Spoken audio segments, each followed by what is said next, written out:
Donc, Adélaïde, est-ce que tu pareil, tu peux me dire combien d'enfants tu as, quelle tranche d'âge et dans quel contexte? Oui, alors moi je travaille dans un conservatoire, donc avec une diversité de groupes. J'ai donc des CHAM voix collège qui sont une quarantaine, de la 6e à la 3e. J'ai un chœur d'enfants et un chœur de jeunes en temps extrascolaire au conservatoire. Ça, c'est ce que j'ai actuellement, mais voilà, dans les années précédentes, il y a eu aussi d'autres formules et j'interviens aussi avec les classes de formation musicale plus ponctuellement. Voilà. Et les chams, tu les vois combien de temps par semaine? Une classe, tu la vois? Et les CHAM, alors ils ont 5 heures hebdomadaires dans l'emploi du temps, mais c'est pas 5 heures avec moi. Moi, globalement, je vois chaque enfant, je le vois 2 fois. Je les vois, ils viennent 3 heures le jeudi après-midi au conservatoire, dans lesquels je les vois à peu près 1 heure et demie sur les 3 heures, parce que ça change selon les semaines. Et il y a un deuxième moment dans la semaine où je vais au collège pendant 1 heure, où je vois les D'accord, 6e, 5e d'un côté et les 4e, 3e de l'autre. Voilà, ok. en 2 Et, groupes. merci. Et Anne-Marie, c'est combien de temps la répétition hebdomadaire de la cigale? Avec la cigale, on répète 2 heures et parfois 1 heure en plus par groupe. Et puis en parallèle, pour l'ensemble des participants, là, donc, je suis chef de chœur, j'ai été enseignante aussi en collège pendant très longtemps. Et en parallèle, je travaille aussi pour l'association à cœur joie pour la mise en place d'activités musicales pour les adhérents de l'association. Voilà.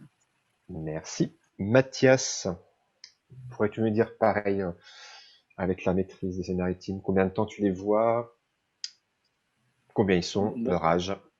donc bonjour à tous. Merci Fabien pour ton invitation et ton accueil, cette animation. Donc nous, la maîtrise de Seine-Maritime, c'est habituellement hors Covid, c'est plus de 1000 chanteurs. Là, la situation Covid actuelle fait que un certain nombre d'activités chorales ne sont pas mises en œuvre, comme pour beaucoup d'entre nous. Moi, je m'occupe du jeune chœur, qui est un chœur de 48 chanteurs, 24 filles, 24 garçons. Et on répète sous forme de résidence, donc 4 jours chaque petite vacances et un week-end sur 2, sur nos week-ends de concert, lorsque nous sommes dans une situation où la situation sanitaire nous le permet. Voilà. Merci Mathias. Et Didier Grogeman pour le créa d'Aulnay-sous-Bois. Faut juste remettre ton micro par contre, Didier. Il est coupé. Oui, c'est mieux comme ça, non? C'est mieux. Bonjour tout le monde, content de vous retrouver. Désolé de ne pas avoir pu être ce matin parmi vous. Bref, le CREA, c'est avant tout une association qui a 34 ans d'existence, je vais faire très vite, qui actuellement fonctionne, depuis le début est implantée dans un théâtre. C'est important par rapport à nos discussions de tout à l'heure, parce qu'on a cette spécificité scénique, puisque c'est le CREA, c'est le Centre de création vocale et scénique. Donc depuis 34 ans, là, il y a 4 formations, plus des chefs de chœur que j'ai formés sur le terrain, ils sont 5 maintenant, qui vont travailler auprès d'enfants en milieu scolaire sur le Nez-sous-Bois ou la Seine-Saint-Denis. On travaille en milieu hospitalier en pédopsie chez des enfants autistes. On travaille avec un groupe Alzheimer. Bref, on a quand même, et en crèche également. Mais moi, là, spécifiquement, ce qui maintenant n'est plus qu'une seule direction de mon travail, puisque j'ai passé la main au CREA depuis 2 ans, tout en restant évidemment un regard par rapport à la philosophie et que la démarche se poursuive comme je l'avais pensé au départ. Donc, je suis directeur artistique et chef de chœur du Chœur de Seine, qui est le chœur de production, qui depuis le début existe et qui est le chœur qui c'est par eux qu'on a passé toutes ces commandes. C'est hors temps scolaire, c'est uniquement sur le volontariat, sans sélection, sans aucune audition. Ils sont actuellement 40. Pareil, 20, il y a un peu plus de filles, je crois qu'il y a 4 filles de plus. Voilà, ils ont 4 heures de répétition par semaine, c'est important que vous le sachiez, parce qu'il y a 2 heures le mardi soir réservées aux arts de la scène. C'est là où peuvent intervenir le metteur en scène ou le chorégraphe, en fonction de l'œuvre qui est en train d'être travaillée. S'ils ne viennent pas, s'ils ne sont pas là, je fais tout un travail d'improvisation, de recherche pour les impliquer dans la création. Bon, voilà. Et le mercredi, ils reviennent.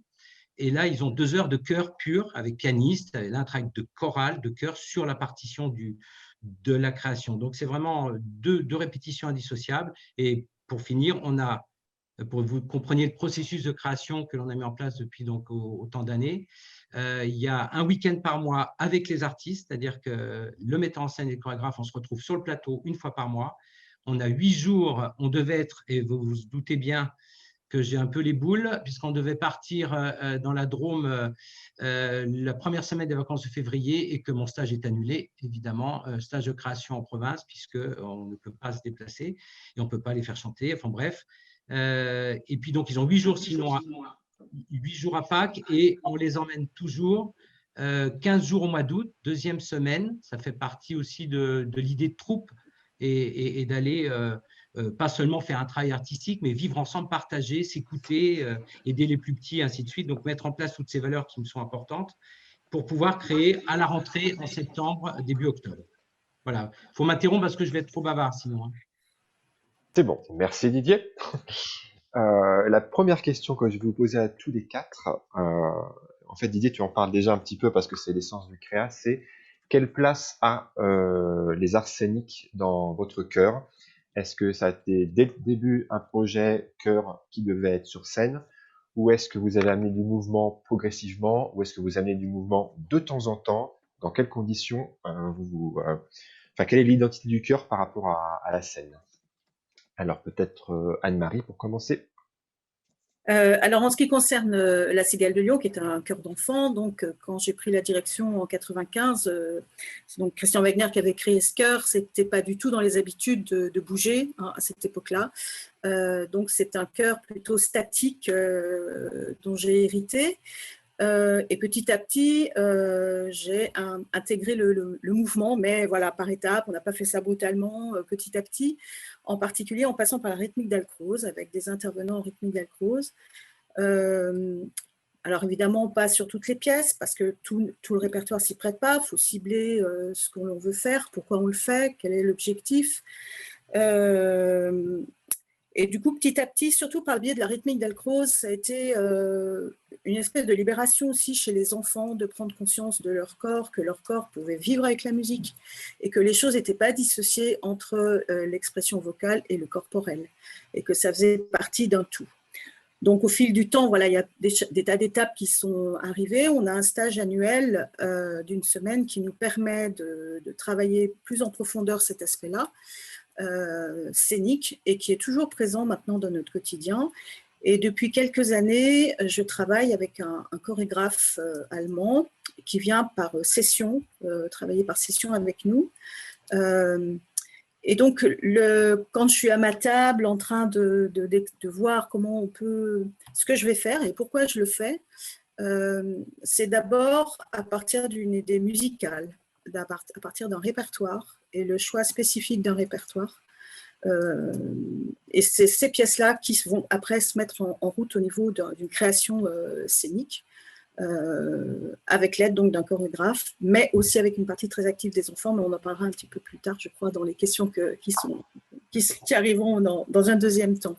Voilà, donc c'était un travail de longue haleine hein, depuis 95 de faire bouger un peu les choses. Il y avait des réticences hein, au début, c'était pas si facile que ça de faire que les enfants, ben voilà, ils faisaient autrement avant, on bougeait pas. Et puis d'un seul coup, on se met à bouger, puis on devient acteur, et on devient acteur de ce qu'on fait, on devient responsable complètement de ce que l'on fait, musicalement et sur scène, et changer un petit peu le mode de pensée du chanteur, en fait, par rapport au mouvement. Voilà un petit peu dans quel cadre les choses s'organisent. Donc maintenant, aujourd'hui, les enfants ne comprendraient pas qu'on ne bouge pas du tout. Et ça a eu un impact important sur aussi la manière dont ils chantent quand ils sont statiques. Ça change beaucoup de choses. Merci Anne-Marie. Je me demande à Mathias la même question. Quelle est la place de la mise en scène et mise en espace à la maîtrise? Alors pour le jeune chœur, donc nous c'est un chœur qui date de 2016, sa création, celui-ci, et l'insertion du mouvement a été reliée tout d'abord au travail du placement du chœur et des chanteurs et des différents pupitres reliés à différentes œuvres. On s'est rapidement aperçu que le son du chœur pouvait changer selon la disposition des pupitres, le mélange des pupitres, la place des garçons et des filles devant ou à l'arrière. Et pour chaque œuvre, on a travaillé dès le début du chœur sur le positionnement de ces pupitres. Et pour pouvoir faire vivre les déplacements, soit à l'intérieur d'une œuvre, parce que selon que le compositeur souhaitait faire ressortir les garçons, les voix de femmes, les ténors, les basses, ou la nature de l'œuvre musicale et les sonorités qui s'ensuit par rapport au répertoire engagé, ou entre les pièces, donc on avait des déplacements quasi récurrents, et petit à petit on a fait tout un travail autour en tout cas d'habiter artistiquement ces déplacements au, dans un but véritablement musical dans un premier temps. Et puis au fur et à mesure de ces interrogations, de ces essais, de ces tentatives, on a intégré de plus en plus d'éléments chorégraphiques et de gestes qui sont reliés également au texte proposé dans les œuvres musicales abordées. Et on insère depuis peu, notamment dans nos programmes pop, puisque nos productions à l'étranger, lorsque nous faisons des compétitions internationales ou encore des festivals, nous ont fait rencontrer tout un répertoire et toute une dynamique autour de l'investissement du corps que nous réinvestissons maintenant dans des chorégraphies, notamment sur nos programmes pop spécifiques, où là on associe beaucoup de danse et c'est au-delà de la mise en espace, c'est vraiment de la danse chantée chorégraphié. Donc, on aura peut-être l'occasion de regarder quelques extraits vidéo tout à l'heure. Mais on est dans cette logique-là par rapport à une dimension musicale et ensuite chorégraphique. Merci Mathias. Adélaïde, pareil. Alors, sur l'aspect structurel des choses, je vais être un petit peu le porte-voix du système D des profs de conservatoire. C'est-à-dire que, à la différence de mes collègues qui sont plutôt hors cadre conservatoire, je n'ai pas forcément la liberté de construire de manière organique dans le projet du chœur les choses comme j'en rêverais, moi, pédagogiquement, artistiquement. Voilà, je ne dis pas que c'est facile en milieu associatif, hein, parce qu'après, il y a le problème des finances, de tout ça. Mais en tout cas, la philosophie des choses, on est un peu seul à l'inventer et à la porter. Et là, on doit répondre évidemment à un cadre et à des contraintes qui sont au-dessus de nous. Donc, moi, à titre personnel, dans ma pratique de chef de chœur, je porte depuis toujours le souci de faire bouger les gamins, les chanteurs, de donner de la place à l'investissement du corps dans l'acte vocal. Après, je suis toujours encore en train de chercher chaque année des façons de collaborer avec des autres personnes pour me seconder sur ce terrain-là, puisque je suis évidemment confrontée à toutes les limites qu'on a évoquées ce matin, les limites d'espace, de salle de travail, les limites de temps de travail, où un chœur d'enfant qu'on voit 1 heure par semaine et qu'on rêverait de les voir bouger comme le créa, ben, ce n'est pas les mêmes volumes horaires que le créa et du coup c'est compliqué. Donc je suis passée par plein de solutions en fait, et celle que je vis cette année, je sais déjà qu'elle ne fonctionnera pas l'année prochaine. Donc, j'ai des collègues au conservatoire en danse, j'ai des collègues en théâtre.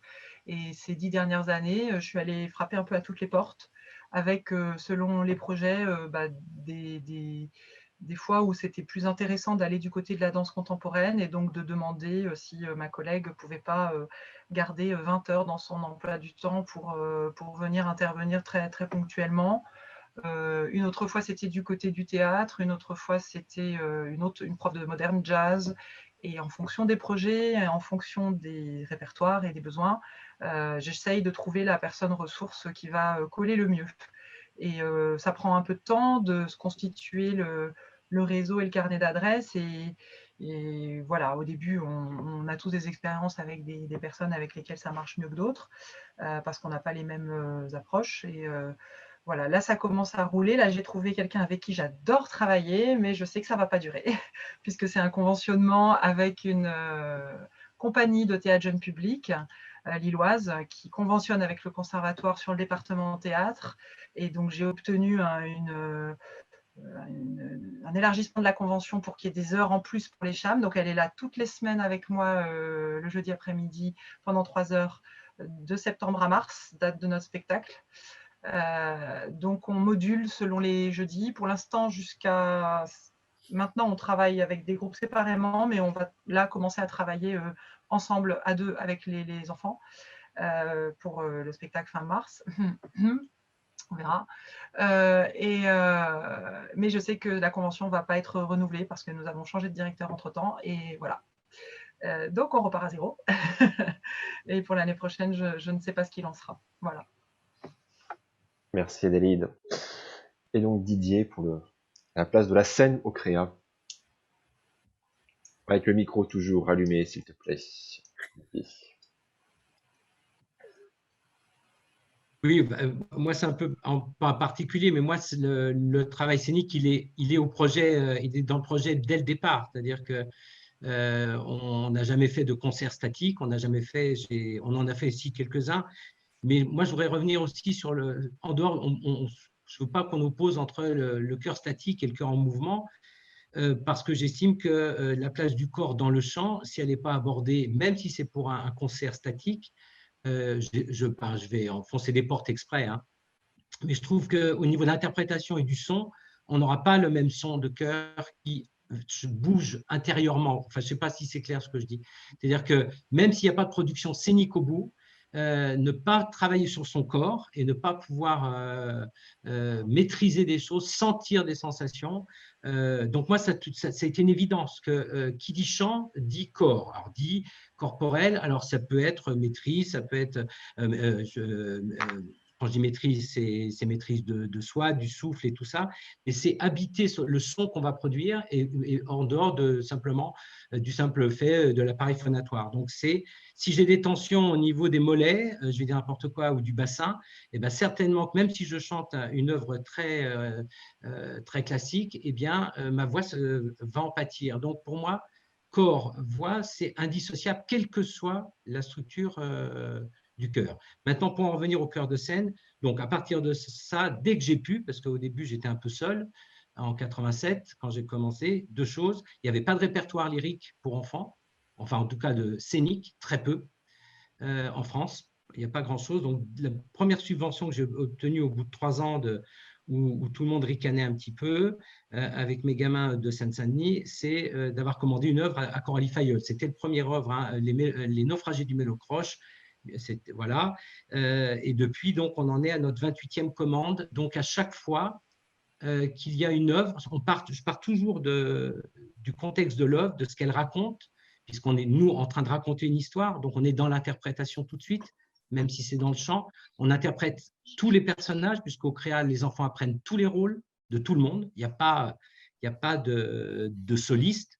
Même si avec le metteur en scène et le chorégraphe, au moment, on détermine qui serait mieux dans le personnage, mais tous les enfants ont appris tous les rôles. Donc ça, c'est une chose importante pour nous.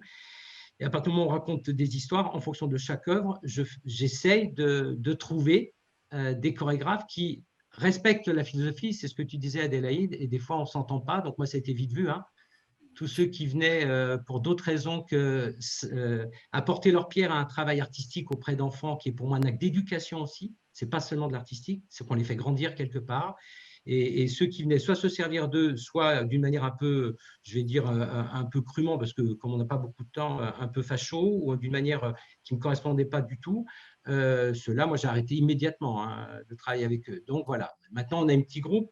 Voilà, et puis on rencontre des gens comme Céline un jour à l'Opéra de Paris, parce qu'on travaille tous les deux à des mois d'école d'opéra. Et puis voilà, et puis ces aventures qui durent parce qu'on n'a pas besoin de se parler. L'intervention du chorégraphe, il est au service du chanteur. Et l'idée, c'est pas de mettre en difficulté le chanteur, mais c'est de faire en sorte que sa voix soit magnifiée et qu'il soit, quel que soit le mouvement qu'on lui fait faire, qu'il n'ait aucun problème de technique, entre guillemets, mais toujours qu'il soit dans l'interprétation. Je ne dis pas que c'est facile à trouver. D'ailleurs, s'il y a des gens qui cherchent des chorégraphes, j'ai quand même une petite liste de gens maintenant qui sont dans cet esprit-là et qui respecteront toujours et qui emmèneront les enfants, qui les feront grandir. Parce que pour moi, c'est hyper important. Quoi d'autre dire sur le chœur oui, moi aussi, systématiquement, à partir du moment où on fait de la mise en scène, ça a modifié mon travail avec le chœur, de me rendre compte qu'il fallait absolument que je travaille très vite en pupitre mélangé, même en répétition le mercredi, même au bout d'un moment, quand on a maîtrisé un chant, qu'on l'a à peine déchiffré, puisqu'ils ne lisent pas tous la musique chez moi. Donc, hop, on se mélange parce que le metteur en scène doit pouvoir ou le chorégraphe, pas faire une mise en scène avec les voix une d'un côté et les voix deux de l'autre. Vous voyez ce que je veux dire?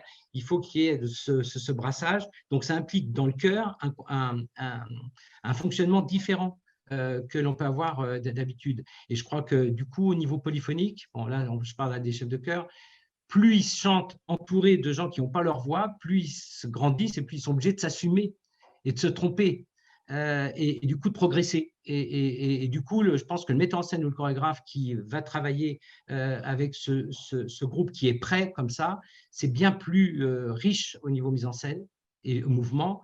Et pour finir, pour conclure, aussi bien, nous, il y a des chorégraphies qui sont écrites sur tel morceau par le chorégraphe, mais il y a aussi, ça on en parlera tout à l'heure, l'intervention des enfants dans la proposition, mais on n'est pas obligé de bouger tout le temps. J'en reviens et je conclue là-dessus. Pour moi, un chœur qui vit au niveau des yeux, déjà, quand il chante, c'est-à-dire que dedans, il bouge. Alors que, vous voyez ce que je veux dire? Je ne sais pas si je suis clair, mais enfin bon. Très clair, Didier, merci.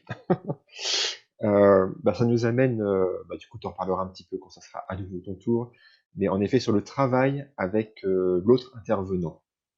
Je vais peut-être commencer par Mathias cette fois. Est-ce que tu fais intervenir des gens autres que toi dans les mises en scène, dans les chorégraphies ou dans le jeu, et comment tu partages ton temps avec quelqu'un d'extérieur? Alors, on a plusieurs modalités de travail et qui évoluent chaque année, mais c'est beaucoup dans l'échange avec les choristes. Le jeune chœur, c'est des jeunes de 15 à 25 ans qui le constituent. Et on a toujours chaque année un moment de brainstorming avec quelques chanteurs et notamment les chefs de pupitre où on travaille les chorégraphies ensemble et on construit un petit peu les déplacements au vu du répertoire, au vu des problématiques sonores et puis des volontés de tableau et de transition que l'on a voulu mettre en œuvre par rapport à la dramaturgie du concert. Et donc, c'est vraiment un travail à l'intérieur du chœur, collaboratif avec les chanteurs, qui construit les différents éléments chorégraphiques et les différents tableaux, puisqu'en fait, un petit peu comme Didier, tu l'as exprimé tout à l'heure, moi je pense une œuvre comme un tableau et on change de tableau entre chaque œuvre et en termes de disposition. Donc ça peut être à la fois statique ou ça peut être du mouvement à l'intérieur de l'œuvre, mais on crée voilà des tableaux qui se succèdent et ces tableaux, on les construit avec les jeunes en amont dans une semaine de travail de résidence entre nous. On est 7 ou 8 à se réunir et on teste les choses, on les essaie. Et ensuite, quand on passe en résidence avec le chœur, on l'investit. Et puis, depuis quelques mois maintenant, on a une chorégraphe, professeure de danse du CRR de Rouen, qui vient aussi nous apporter son regard extérieur parce que on s'est vite aperçu que parfois il y a un fonctionnement un peu en vase clos qui s'installe dans ce travail collectif et qu'on a besoin de ce regard extérieur dans les phases de travail pour pouvoir aussi aller plus loin. Et donc depuis 6 mois, 1 an maintenant, on a régulièrement cette professeure de danse, chorégraphe qui vient regarder le travail et qui vient créer quelques incises par rapport à ce que l'on a pu imaginer dans la construction de chaque spectacle, sachant peut-être un petit élément par rapport à nos spectacles, c'est que nos spectacles changent à chaque concert. On fait une quarantaine de concerts par an. Et on va changer les tableaux dans l'ordre. Je construis ça un peu comme les paysages sonores, sound painting, où on va choisir des interactions entre chaque pièce qui va nous permettre de les changer de place et on les choisit souvent au moment du concert. C'est pour garder la vigilance parce que comme on répète souvent les mêmes œuvres pendant un temps, pendant 2-3 mois, pour permettre de garder la fraîcheur de chaque chanteur, je m'amuse à les changer de place les unes aux autres avec des propositions d'interaction et de changement d'œuvre qui changent à chaque concert que l'on a travaillé en amont avec des petits trucs qui fait que le public n'y voit que du feu. Enfin, je l'espère, sinon c'est qu'on n'a pas bien travaillé. Mais en tout cas, voilà, on a cette organisation-là parce qu'on a aussi un contexte d'exercice particulier qui est très proche. On n'est pas dans le spectacle choral où celui-ci est préconstruit avec un fil rouge, comme tu peux l'avoir Didier, où il y a une dramaturgie interne parce qu'il y a un livret. Nous, c'est du répertoire choral que l'on puise parce que ça nous plaît et on essaie d'en faire quelque chose, une dramaturgie interne et avec avec des enchaînements qui s'y prêtent par rapport aussi à l'environnement de concert, puisque comme vous le savez tous, je chante jamais au même endroit, dans une église, sur une salle de spectacle, et donc le plateau étant changeant d'un concert à l'autre, du samedi soir ou du dimanche, eh bien, ça nous oblige aussi à changer un certain nombre d'éléments. Et donc, une maniabilité de la part de nos chanteurs qui est indispensable à maintenir comme ça dans le travail. Voilà, j'ai été un petit peu long, je m'en excuse, mais voilà, j'espère que ça éclaircit un petit peu le travail que l'on mène avec le jeune chœur. Très bien, merci Mathias. Euh, Adélaïde, je reviens vers toi. Tu as un peu commencé à en parler des partenariats que tu as pu créer. Mais si tu peux en dire peut-être un peu plus. Oui, sur la question de la gestion du temps et de la répartition des rôles, je vais faire une réponse de Normand parce que ça dépend. Ça dépend du projet, ça dépend des contraintes de temps que j'ai éventuellement ou pas, enfin si on est confortable ou pas, et puis ça dépend aussi de la personne. Alors je détaille un tout petit peu quand même. Dans les projets qu'on a pu monter avec mes différents groupes ces dernières années, il y a je pense que ça va rejoindre ce que vient de dire Mathias et ce que dira certainement Didier aussi et peut-être Anne-Marie. On a parfois des pièces écrites comme des opéras pour enfants ou avec un livret. Il y a 2-3 ans, j'ai fait Olympe la rebelle d'Isabelle Aboulker. Bon, là, clairement, j'ai eu besoin de me tourner vers plutôt une comédienne, une metteur en scène qui prenait un petit peu en charge la partie texte que moi, j'avais pas le temps et pas la compétence de prendre en charge. Et par contre, sur les moments chantés, on a vraiment fonctionné beaucoup plus par tableau et les enfants n'ont pas beaucoup bougé parce qu'on n'avait pas assez de temps pour travailler tout ça.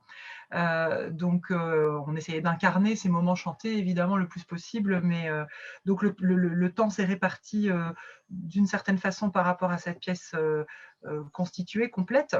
Et d'autres fois, ça peut m'arriver de partir d'un thème et de choisir du répertoire autour de ce thème et d'être plutôt effectivement dans l'écriture d'un fil rouge qui d'ailleurs ne raconte parfois rien du tout, mais qui fonctionne juste par ambiance et par contraste et par couleur et parce que c'est chouette et que ça emmène le public à droite à gauche. Donc voilà, la répartition du temps dans l'année, à quel moment la personne partenaire intervient. Et dans le temps de la répétition, est-ce qu'on fait la répétition vraiment à 2 voix et à 4 mains ou est-ce qu'on travaille séparément avec 2 groupes de gamins dans 2 salles différentes et qu'on croise à la pause? Tout est possible et ça dépend un petit peu des années et voilà. Ça dépend aussi un petit peu de la personne. J'ai eu des expériences avec des gens qui anticipaient énormément, qui préparaient beaucoup et qui écrivaient des fois pas mal les choses. Et ça, c'est bien quand on a très peu de temps de travail avec le chœur, y compris avec des adultes. Des fois, c'est absolument indispensable. Ça n'empêche pas de laisser du temps à la recherche et à l'exploration par les choristes, mais il faut savoir, il faut que la personne sache vraiment où elle va. Si on n'a que 20 heures d'intervention, on ne peut pas prendre 4 heures pour essayer un truc qu'on va jeter après. Et ça, peut-être pour les plus jeunes des auditeurs qui sont là, je sais qu'il y a pas mal d'étudiants qui se sont inscrits et qui n'ont peut-être pas encore trop vécu ce type de collaboration. Je ne vais pas m'attarder sur les fois où ça n'a pas marché, mais moi, ça a été une découverte en tant que jeune musicienne formée, habituée au temps des musiciens.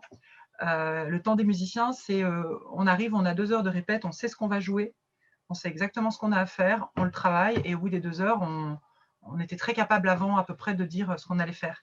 Et dans mes premières années où j'ai essayé de travailler avec des comédiens, le temps du théâtre, il est parfois pas du tout le même. Des fois, on est vraiment dans l'exploration, on essaye des trucs, mais ça marche pas, mais alors finalement, il faudrait plutôt qu'il y ait un groupe d'enfants qui soit là. Alors, ça dépend des personnes, mais j'ai eu des expériences avec des gens qui ont vraiment besoin d'essayer, de voir pour s'en rendre compte. Et nous, on n'a pas ce rapport-là du tout au temps de la répétition parce que la partition, elle existe, elle est là, elle est écrite, et notre boulot, c'est de l'interpréter. Et donc, voilà, quand on collabore avec quelqu'un, quand c'est quelqu'un que je ne connais pas, toutes les réunions préparatoires, moi, je suis en train d'essayer de cerner comment fonctionne cette personne. Comment il va bosser avec les gamins? Alors, c'est toujours plus facile quand on a eu des échos de quelqu'un qui a déjà pratiqué la personne avant, mais des fois, on n'a pas le choix.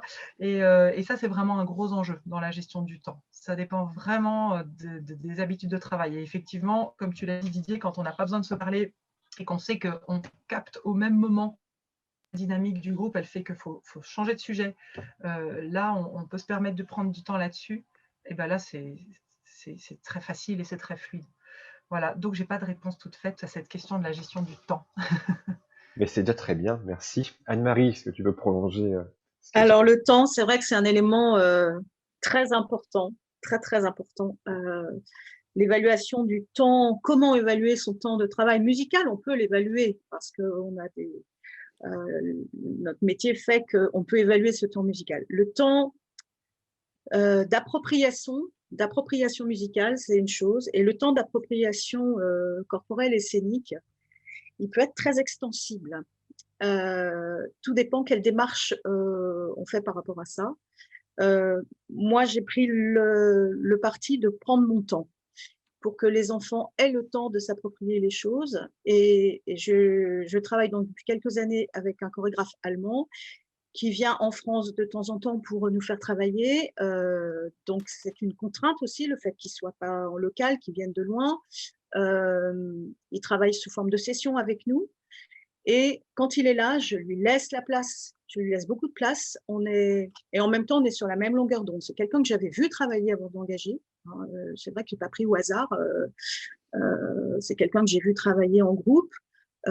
J'aimais beaucoup la manière dont il approchait les choses, de rendre les enfants autonomes, de leur donner les clés pour habiter un geste, pour habiter une musique, pour se libérer d'inhibition ou de se libérer du regard de l'autre, pouvoir s'exprimer sans contrainte, en tout cas dans un premier temps. Voilà, libérer les choses et favoriser le contact entre chaque enfant et que chacun, elle, puisse s'exprimer sans être jugé. En fait, c'est surtout ça dans un premier temps. Donc, j'avais beaucoup aimé cette approche. Et puis, une approche physique aussi, parce que c'est un danseur qui a eu cette expérience aussi dans sa jeunesse d'être chanteur. Donc, c'est quand même important. Et qui a l'habitude de faire travailler des gens qui ne sont pas danseurs. Et ça, c'est pas toujours facile aussi à trouver parce que voilà, c'est des enfants qui viennent là pour chanter et l'aspect mouvement, il est très présent aujourd'hui, mais au départ, ils viennent pas dans le chœur spécifiquement pour ça.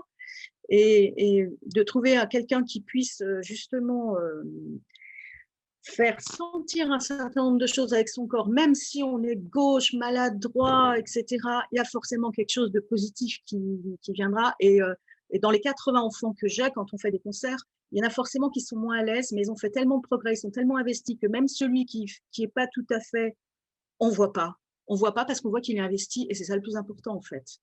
Voilà, donc la collaboration avec Joseph, puisqu'il s'appelle comme ça, moi je suis tout le temps avec lui quand il travaille avec les enfants. On a des discussions aussi, on échange beaucoup sur des orientations, des choix, je lui propose les musiques et à partir de là, je le laisse libre d'imaginer ce qu'il veut, je ne lui donne aucune contrainte. Il est totalement libre. Et après, c'est quand il est avec le travail avec le groupe où moi, j'expérimente en même temps que les enfants avec eux aussi. J'expérimente les choses avec eux. Je m'approprie aussi les choses. Je suis capable de les faire à l'envers, à l'endroit, dans tous les sens, parce qu'une fois qu'il repart, il faut que moi, je puisse continuer ce travail-là et l'approfondir. Et après, il revient. Et c'est ce que tu disais tout à l'heure, Mathias, l'œil extérieur, à un moment donné, est important pour recadrer un peu les choses, parce qu'il y a des choses, on ne les voit plus. Même si on essaye d'attiser l'esprit critique chez les enfants, ou même pour soi-même, il y a un moment, on ne les voit plus. Sauf quand on se filme, là, parfois, quand on filme, ça peut être un bon élément pour faire progresser les choses et voir, ben non, là, il faut que je modifie ces choses-là, ou que je réoriente peut-être. Et de fait, de le voir revenir, une fois que les choses ont mûri, sont mieux appropriées, il va dans une autre démarche après d'approfondissement et aller plus loin dans l'interprétation avec le groupe. Et ce que je voulais dire, c'est que ce travail c'est pas forcément de la chorégraphie, il n'y a pas du geste à tout bout de champ, c'est pas forcément ça que ça veut dire. C'est que l'enfant est confronté à plusieurs problématiques. Il est à l'aspect musical, d'abord, de maîtriser sa voix.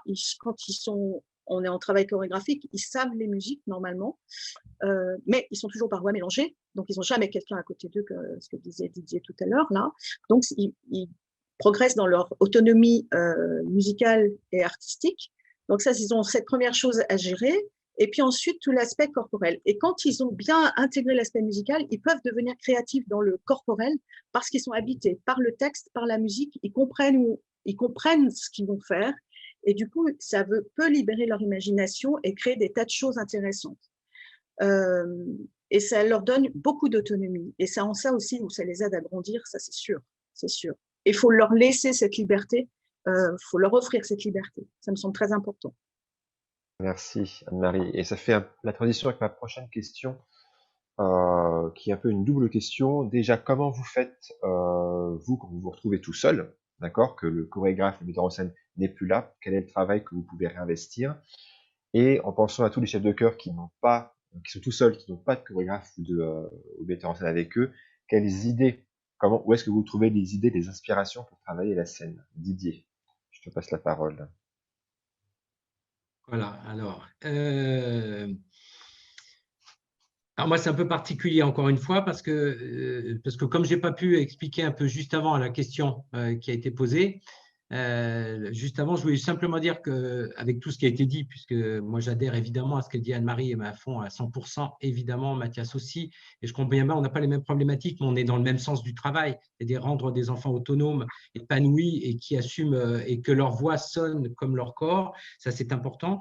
Moi, au niveau du travail artistique, j'ai tout de suite essayé de m'associer des regards extérieurs et des équipes différentes. Alors, j'ai eu cette chance, mais bon, c'est 30 ans de bâton, c'est 34 ans de bataille, de bâton de pèlerin, et c'est pas fini, et je continue de me battre, et c'est pas reconnu, mais ça fait rien, on fonce. Donc, ça veut dire à chaque fois des univers différents, des styles différents, donc des équipes artistiques différentes. C'est-à-dire que j'ai changé de chorégraphe à chaque fois que j'ai pu, sous forme de rencontre, et je me retrouve à chaque fois, si vous voulez, en trio de base, qui est le metteur en scène, le chorégraphe et moi-même, où celui qui a le dernier mot, s'il y a besoin d'avoir des derniers mots, c'est le chef de chœur, parce que c'est une œuvre vocale, chose de scénique. On n'est pas dans une danse avec du chant, on n'est pas dans une pièce de théâtre où on va interpréter quelques chansons, c'est du chœur, des airs, il y a une quinzaine d'airs, 16 qui doivent être interprétés. Donc, cette troupe-là, cet équilibre-là, il est en collaboration permanente entre nous, avec beaucoup de respect et d'écoute, et on essaye toujours les choses. Moi, je suis pour que, je dis toujours aux metteurs en scène et aux chorégraphes, et Céline pourrait témoigner, de dire allez-y, faites. Et on essaye, il faut essayer. Parce que des fois, je me dis, ça va être impossible, c'est complètement débile de faire un truc pareil en chantant cette phrase musicale-là. Et il s'avère que si c'est possible, et des fois, ce n'est pas possible. Et si le chorégraphe insiste, parce que c'est génial, alors soit ce n'est pas chantable par les enfants et je lui propose d'extraire un groupe du chœur pour faire que des danseurs, pourquoi pas, mais en tout cas, je ne mets pas les enfants en danger vocal sous prétexte qu'il y a une chorégraphie à faire. Vous voyez ce que je veux dire? C'est cet équilibre, et c'est moi qui ai le dernier mot parce que je suis chef de chœur et que c'est une œuvre vocale. Voilà, donc bon, maintenant, pour ceux qui n'ont pas la chance de s'être battus comme je l'ai fait, d'abord, il faut s'appuyer sur des expériences. Moi, je suis ravi de vous rencontrer tous et de voir que dans tous les coins de France, même si j'en doutais pas, il se passait des choses. Il faut que les gens un peu isolés, je pense, fassent la démarche d'être curieux, comme moi j'ai pu l'être quand je me suis lancé au niveau des chœurs d'enfants, en plus de ma formation personnelle, c'est d'aller voir des chefs de chœur, d'aller rencontrer des gens. J'ai pris mon bâton de pèlerin et j'ai beaucoup, pendant plus de 15 ans, été voir tous les chefs de chœur possibles, inimaginaux, de maîtrise, même jusqu'en Angleterre, jusque dans les pays nordiques, de façon à me faire une idée, moi, de ma propre cuisine que j'aurais aimé faire et quelle philosophie. Donc, je pense qu'il y a pas se sentir seul, mais être curieux pour aller chercher, parce que autour de nous, je pense que dans toutes les régions, il y a des gens. Alors, Adélaïde, elle n'a pas le pot, la pauvre. Dommage que tu sois dans le Nord, hein, quand même, c'est quand même dingue. Mais enfin bon, comment aller chercher autour de soi s'il y a des gens avec qui on peut échanger déjà et si on partage des choses. Et puis sinon, il y a des outils qui existent maintenant de plus en plus, hein, qui peuvent donner des pistes de travail.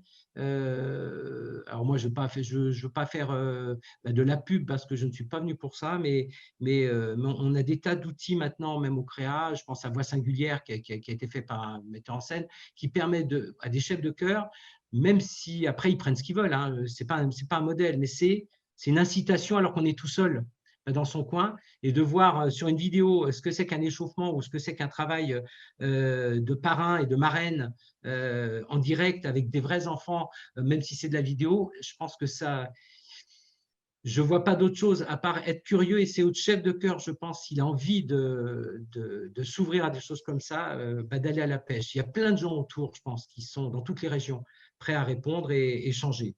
Voilà. Merci. On a parlé d'une voix singulière ce matin et toutes les ressources que vous pouvez nous donner, on va transmettre évidemment. Je sais que Mathias a aussi un site qui est vraiment très très bien fourni en partition, justement un répertoire qui est vraiment super. Et il y a 2 bouquins, je crois, que tu as fait, Mathias, d'échauffements vocaux et corporels. C'est vraiment. Super, ça Il y a des ressources. Il y a des ressources. Alors, moi, j'ai juste une Oui. question. Je me vois moi et ça me gonfle parce que je suis en grand. C'est très désagréable. Et je vois que 4. Alors là, je vois Anne-Marie, je préfère. Mais tout à l'heure, j'avais plein de personnes avec moi et je trouvais ça plus sympa. Donc là, on n'est que tous les 4 là. De temps en temps, il faut que tu recliques sur affichage en haut à droite et tu vas dans galerie et là, tu auras tout le monde. Affichage en haut à droite. Et après, galerie, affichage Ah, galerie. ça y est, merci. Voilà. Excusez-moi. Hein. Je suis pas fond de la Bourgogne, on n'est pas très connecté encore. Donc j'allais vers toi, Mathias, voilà, pour ce partage. Du coup, j'ai oublié ma question. C'était quoi ma question? On disait quoi? C'est les sources d'inspiration, un petit peu les idées.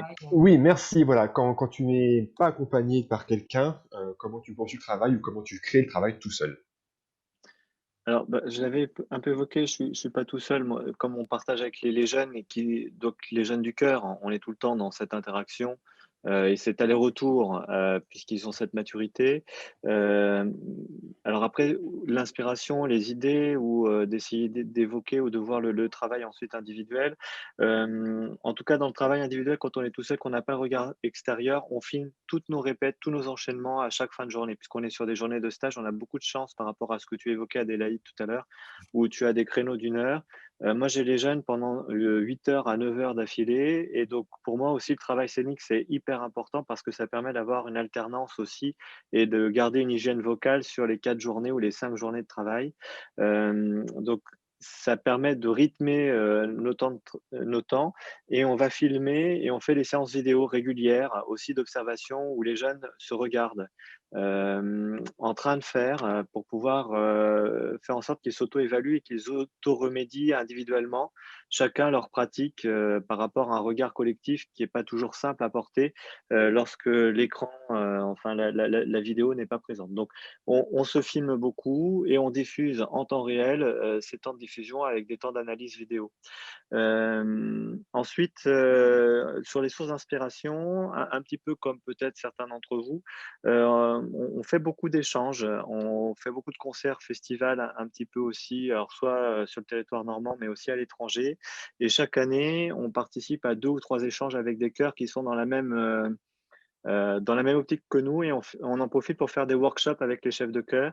Donc, on a pu avoir comme ça des workshops avec les collègues de Ulm en Allemagne. On a pu avoir comme ça des workshops avec Tom Johnson en Belgique et Marlène Debout. On a pu avoir comme ça de nombreux échanges qui nous ont permis d'avoir non seulement les idées, mais d'avoir une pensée structurelle d'organisation pour voir quelle était véritablement la place du corps et de la voix pour pouvoir être davantage autonome et d'être pas toujours, parce que cette créativité peut faire peur au démarrage en se disant mais il faut renouveler toujours, mais il y a des techniques, des outils qui fait qu'on peut rapidement trouver des choses qui fonctionnent assez bien, à la fois sur le point de vue musical, qui vient apporter quelque chose au cœur et en termes de sonorité, et puis qui vient garder l'attention à la fois des choristes, mais surtout aussi du public, puisque l'objet pourquoi est-ce qu'on fait danser davantage ou qu'on met en espace aussi, c'est qu'il y a cette notion du visuel pour permettre de faire vivre une expérience totale au public et cet échange et de maintenir cette attention.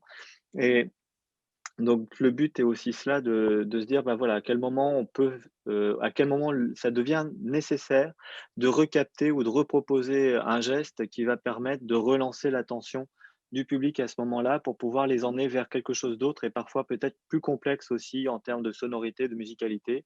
Et donc les idées, voilà, et puis on regarde beaucoup de choses sur internet, sur YouTube. Avec les jeunes, on partage beaucoup, on se fait des playlists, toutes les semaines. On a des petits envois et on découvre à la fois du répertoire et des chœurs qui font un travail fantastique. Et c'est très riche et ça donne des idées. Et nous, on n'invente rien, mais on pique beaucoup.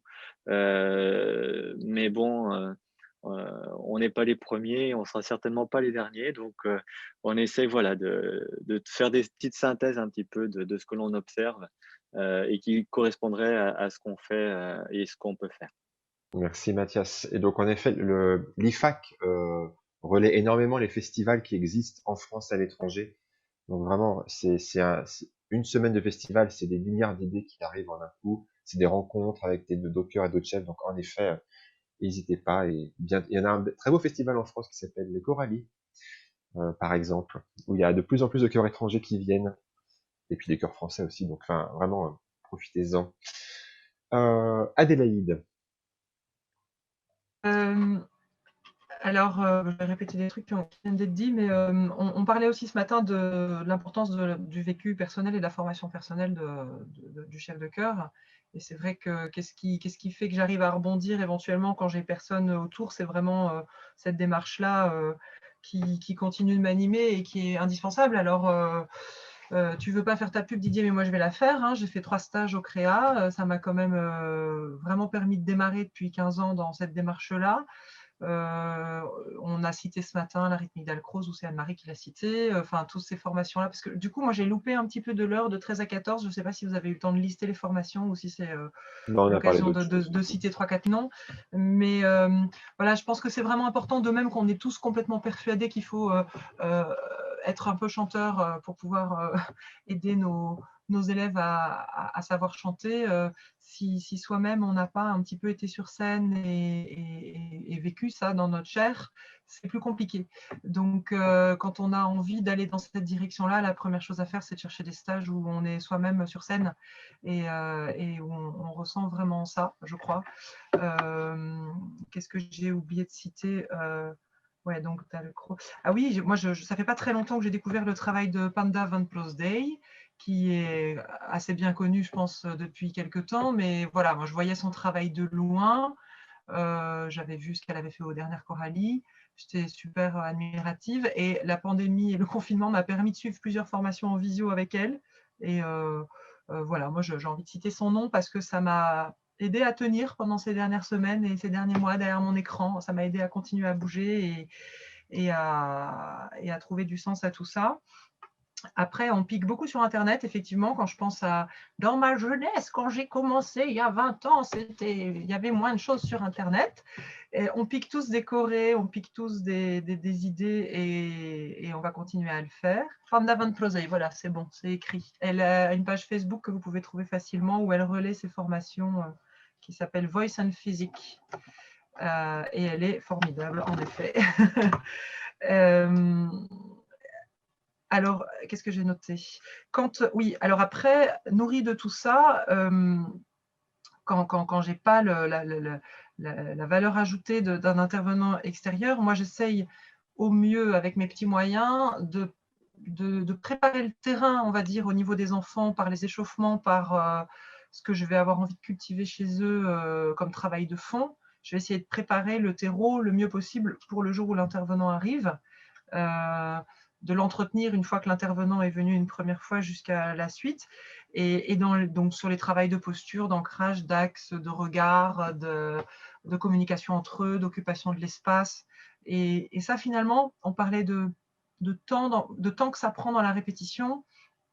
Moi, j'ai vraiment évolué entre ma formation initiale de chef de chœur sur ce que devait être un échauffement et aujourd'hui. Et en fait, ça prend le même temps. C'est juste que je ne fais pas les mêmes choses, quoi. C'est-à-dire qu'en gros, sur une répétition d'une heure, c'est toujours que 20 minutes. Mais ce que je faisais peut-être beaucoup plus en statique à 18 ans, parce que à l'époque, dans ma classe de direction, on m'a appris ça comme ça, eh ben, je garde absolument le même objectif. mais j'y ajoute la question d'une intention, d'une émotion, d'un sens ou un déplacement, moins en ce moment les déplacements, mais en tout cas, c'est pas plus chronophage quoi, dans le temps de la répétition. C'est juste qu'on fait du 3 en 1, du 12 en 1. Et puis, quand je suis seule sur un projet, c'est-à-dire quand même très souvent, et c'est par là que je crois que j'ai réussi à oser me lancer dans des choses un petit peu qui bougent. On a plusieurs fois dit, il ne faut pas chercher à bouger tout le temps, il ne faut pas bouger pour bouger. Et peut-être une manière d'entrer là-dedans pour ceux d'entre nous qui n'y sont encore jamais allés, c'est de peut-être se concentrer sur les transitions entre les morceaux. C'est-à-dire se dire une chanson égale un tableau, une attitude, pas forcément l'arc de cercle, une attitude incarnée hein, qui veut dire quelque chose, mais on va plutôt réfléchir effectivement aux transitions. Et aussi, on parlait ce matin des enfants qui n'ont pas l'habitude de bouger et de chanter en même temps. Et ben peut-être que ça peut être une première étape sur un projet où on n'a pas beaucoup de temps, de déjà soigner avec eux des déplacements, des formations différentes selon les morceaux et comment je vais d'un point à un autre en conscience de où je suis sur le plateau. Voilà, avec un groupe en milieu scolaire qu'on n'a pas beaucoup de temps de répétition. Et bon, si déjà on enchaîne 4 chansons, mais avec 4 formations différentes, ou peut-être pas 4, peut-être que 2, mais que c'est soigné et que c'est vraiment abouti, et ben, c'est gagné, quoi. Enfin, c'est ce qu'il y a de plus important, je pense. Merci Adélaïde. Anne-Marie, comment tu fais quand Joseph n'est pas là? L'aspect scénique est toujours dans un coin de ma tête et elle est toujours très présente de toute façon. Donc, lors des répétitions en présence, on assoit à chaque fois, à la fois sur le plan musical et sur le plan scénique, tout ce qui a été apporté par Joseph. Ça permet de mûrir le geste, mais il faut le faire régulièrement parce qu'il y a aussi l'appropriation physique qui est très importante, la mémoire physique, la mémoire du geste qui est avec la mémoire musicale qui fonctionne ensemble jusqu'à ce que ça fasse vraiment osmose.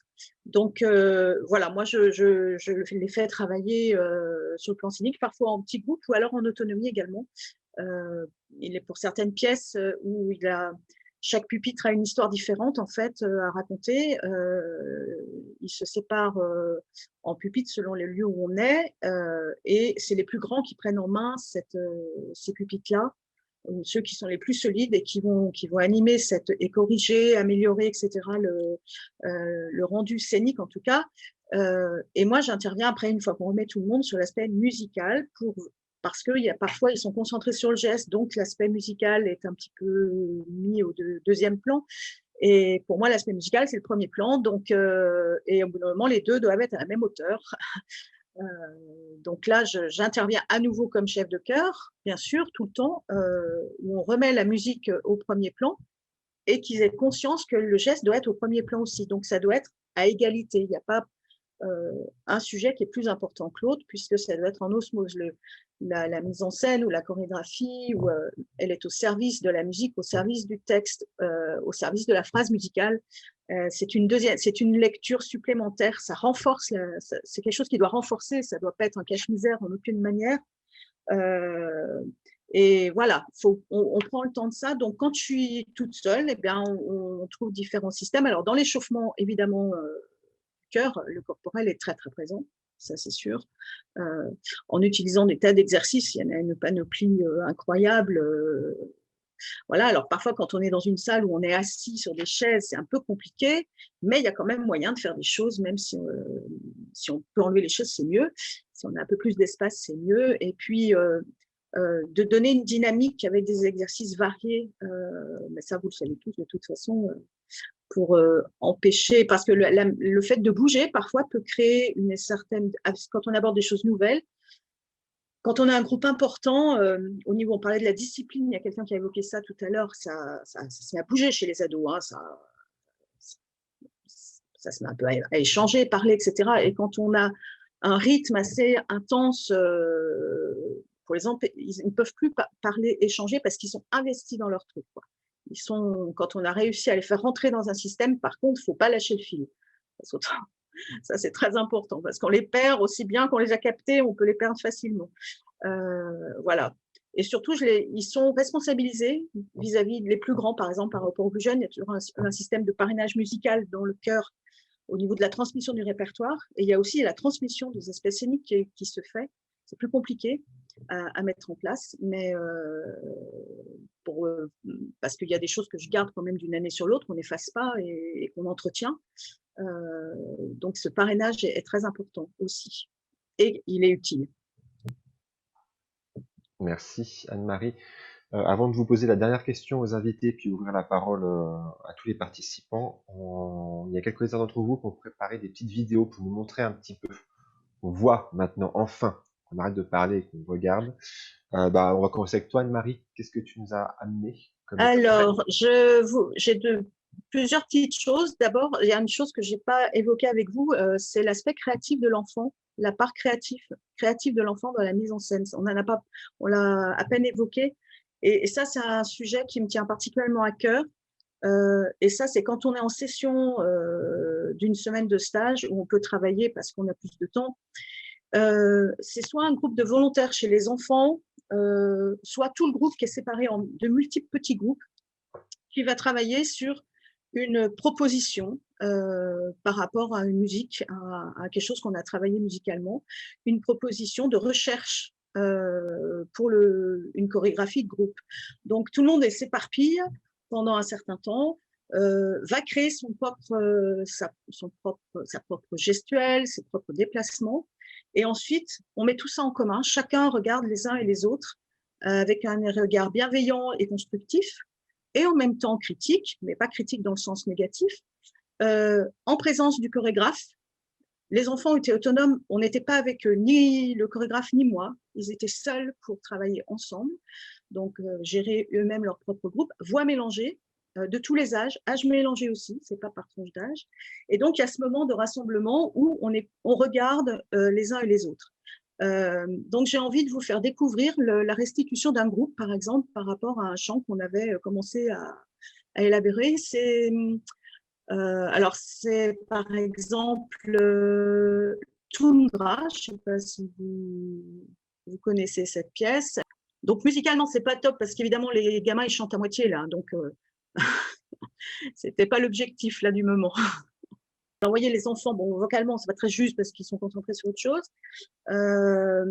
Et voilà, c'est une première étape où les enfants sont créateurs et montrent aux autres. Et après, il y a un moment où il faut faire des choix par rapport à tout ce que l'on a vu. Donc, c'est une discussion à la fois avec des enfants, avec le chorégraphe.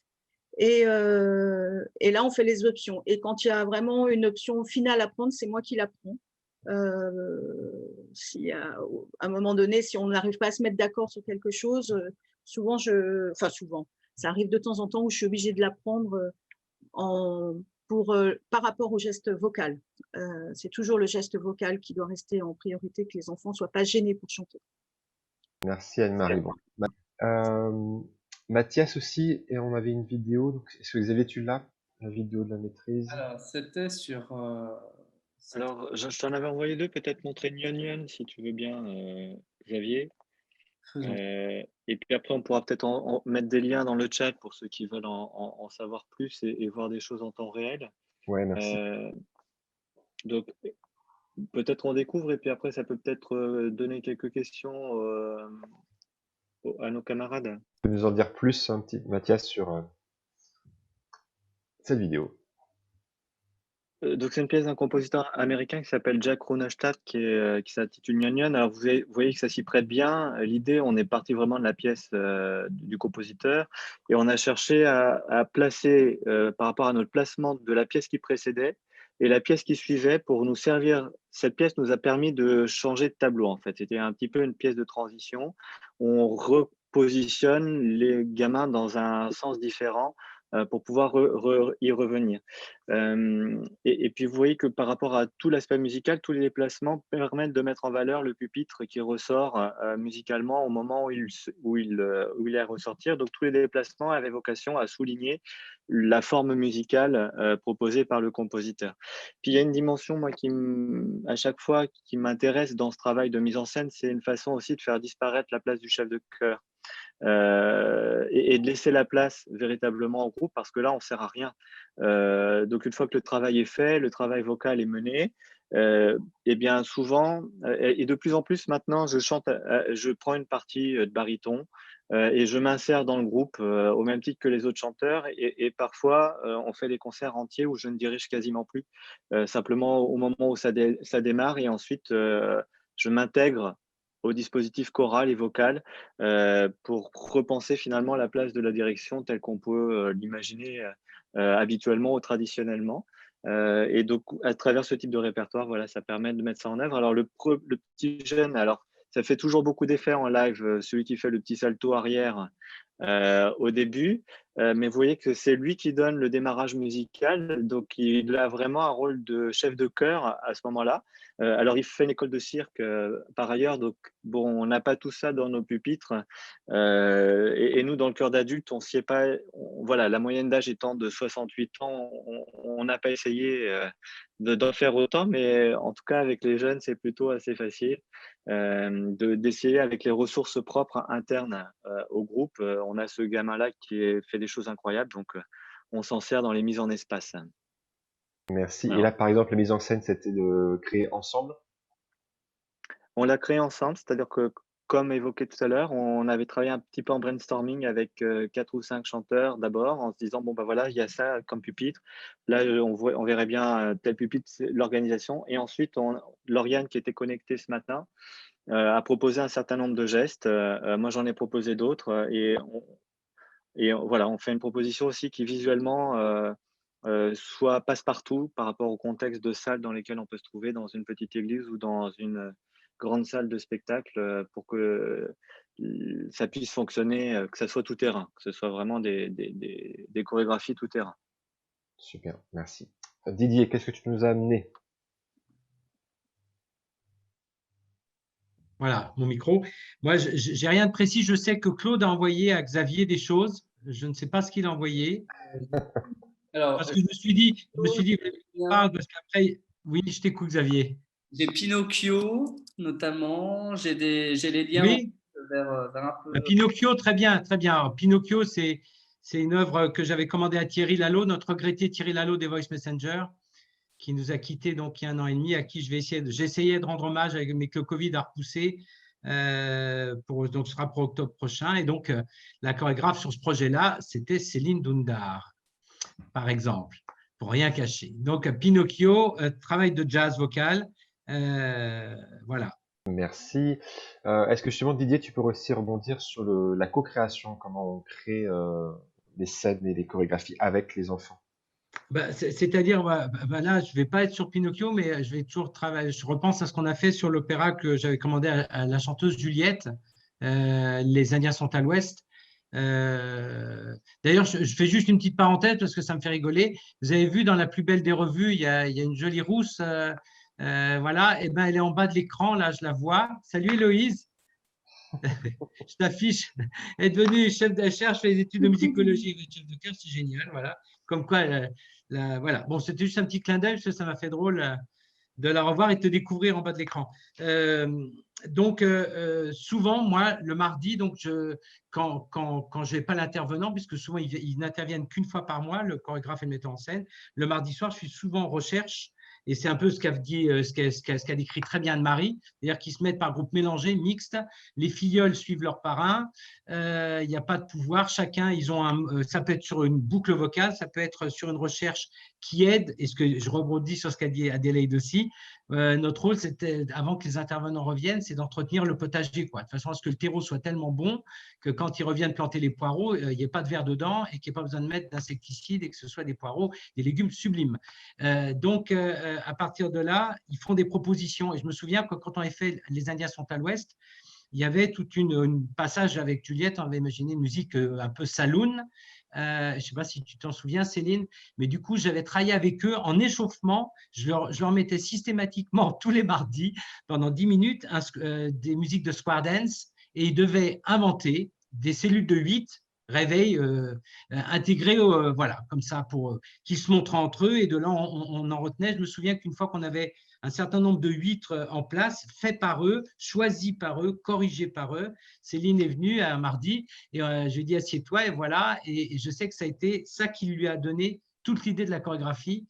Du saloon, par exemple. Là, c'était très, très concret. C'est-à-dire qu'elle a porté ses corrections de chorégraphe, mais elle est partie de ce qu'avaient trouvé les enfants pour pouvoir rebondir. Et là, je sais que sur Pinocchio, c'est pareil. Dans le travail du fil, tout le travail qu'avait mené Céline, c'était vraiment ça, quoi. C'était partir d'eux. Bon, c'est un peu une de ses immenses qualités, c'est de partir d'un bout de bois et de faire quelque chose d'absolument sublime, quel que soit l'enfant, quel que soit son handicap d'ailleurs aussi, puisqu'on a eu à travailler ensemble avec des enfants en grande difficulté. Merci. Je pense qu'il est temps d'ouvrir la parole aux participants si vous avez des questions que vous avez notées. J'ai pas vu grand-chose dans le chat, je crois, mais c'est le moment.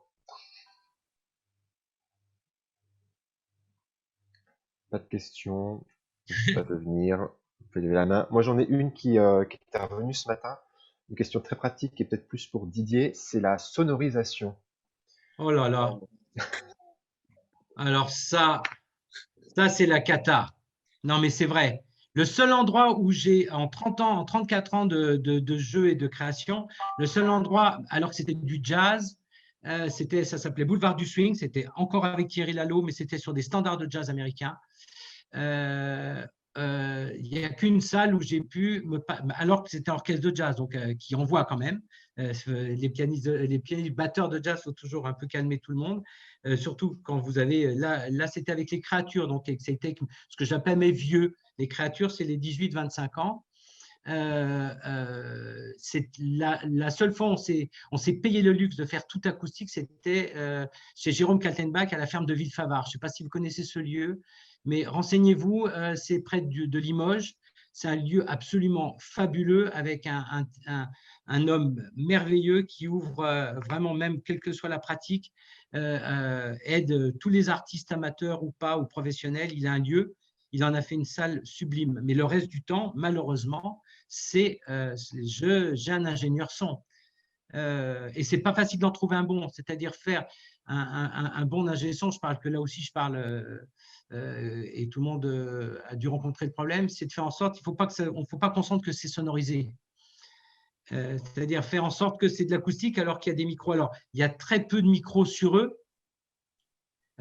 sauf si vraiment, comme je pense au Sherlock Holmes que l'on a fait avec Thierry Boulanger, où là, il y avait les rôles, on était obligé de suivre dramatiquement les choses, donc ils avaient ce petit micro planqué. Sinon, c'est intégré au décor, c'est penser dès le départ avec le scénographe comment planquer, entre guillemets, et puis après, il faut assumer.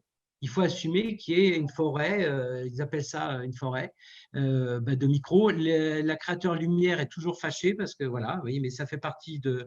Moi, je ne lâche rien. Il faut qu'on entende ce qu'ils chantent et qu'on comprenne ce qu'ils disent aussi.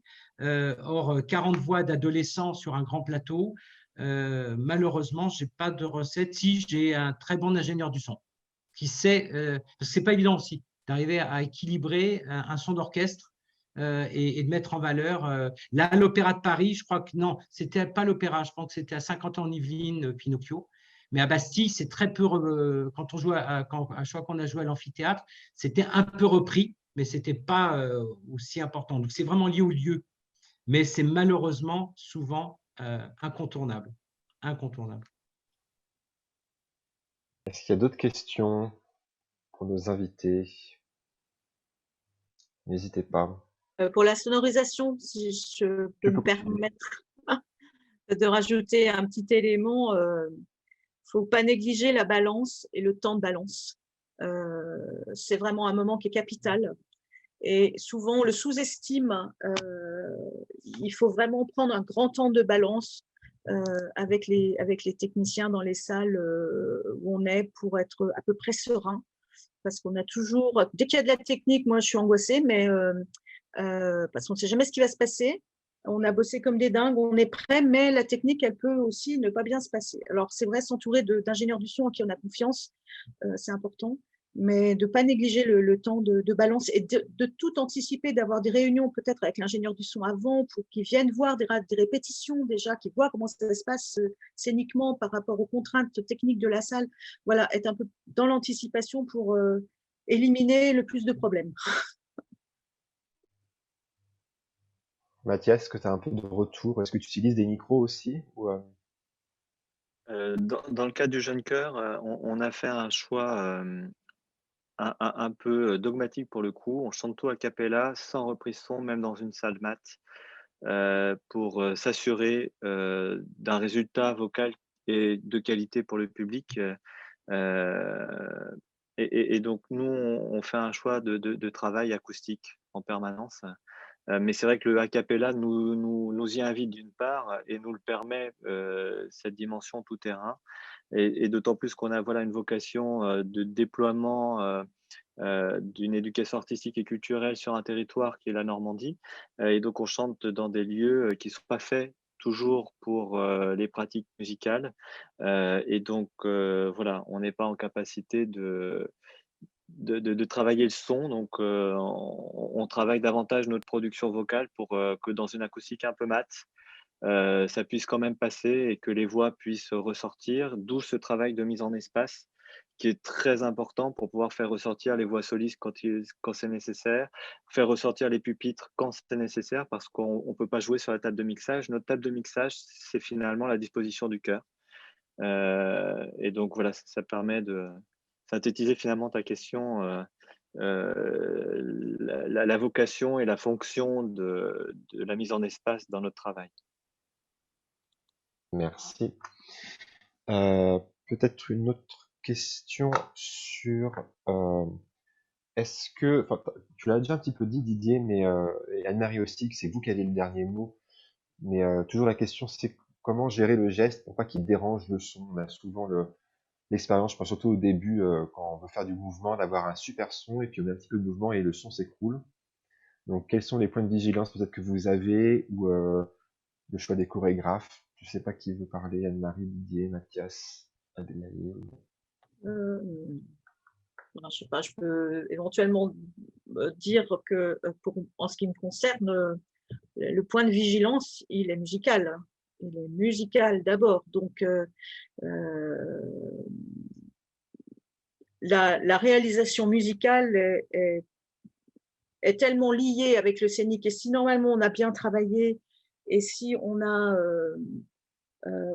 les enfants sont en osmose avec le geste, c'est-à-dire qu'ils ne peuvent plus chanter sans le geste en fait.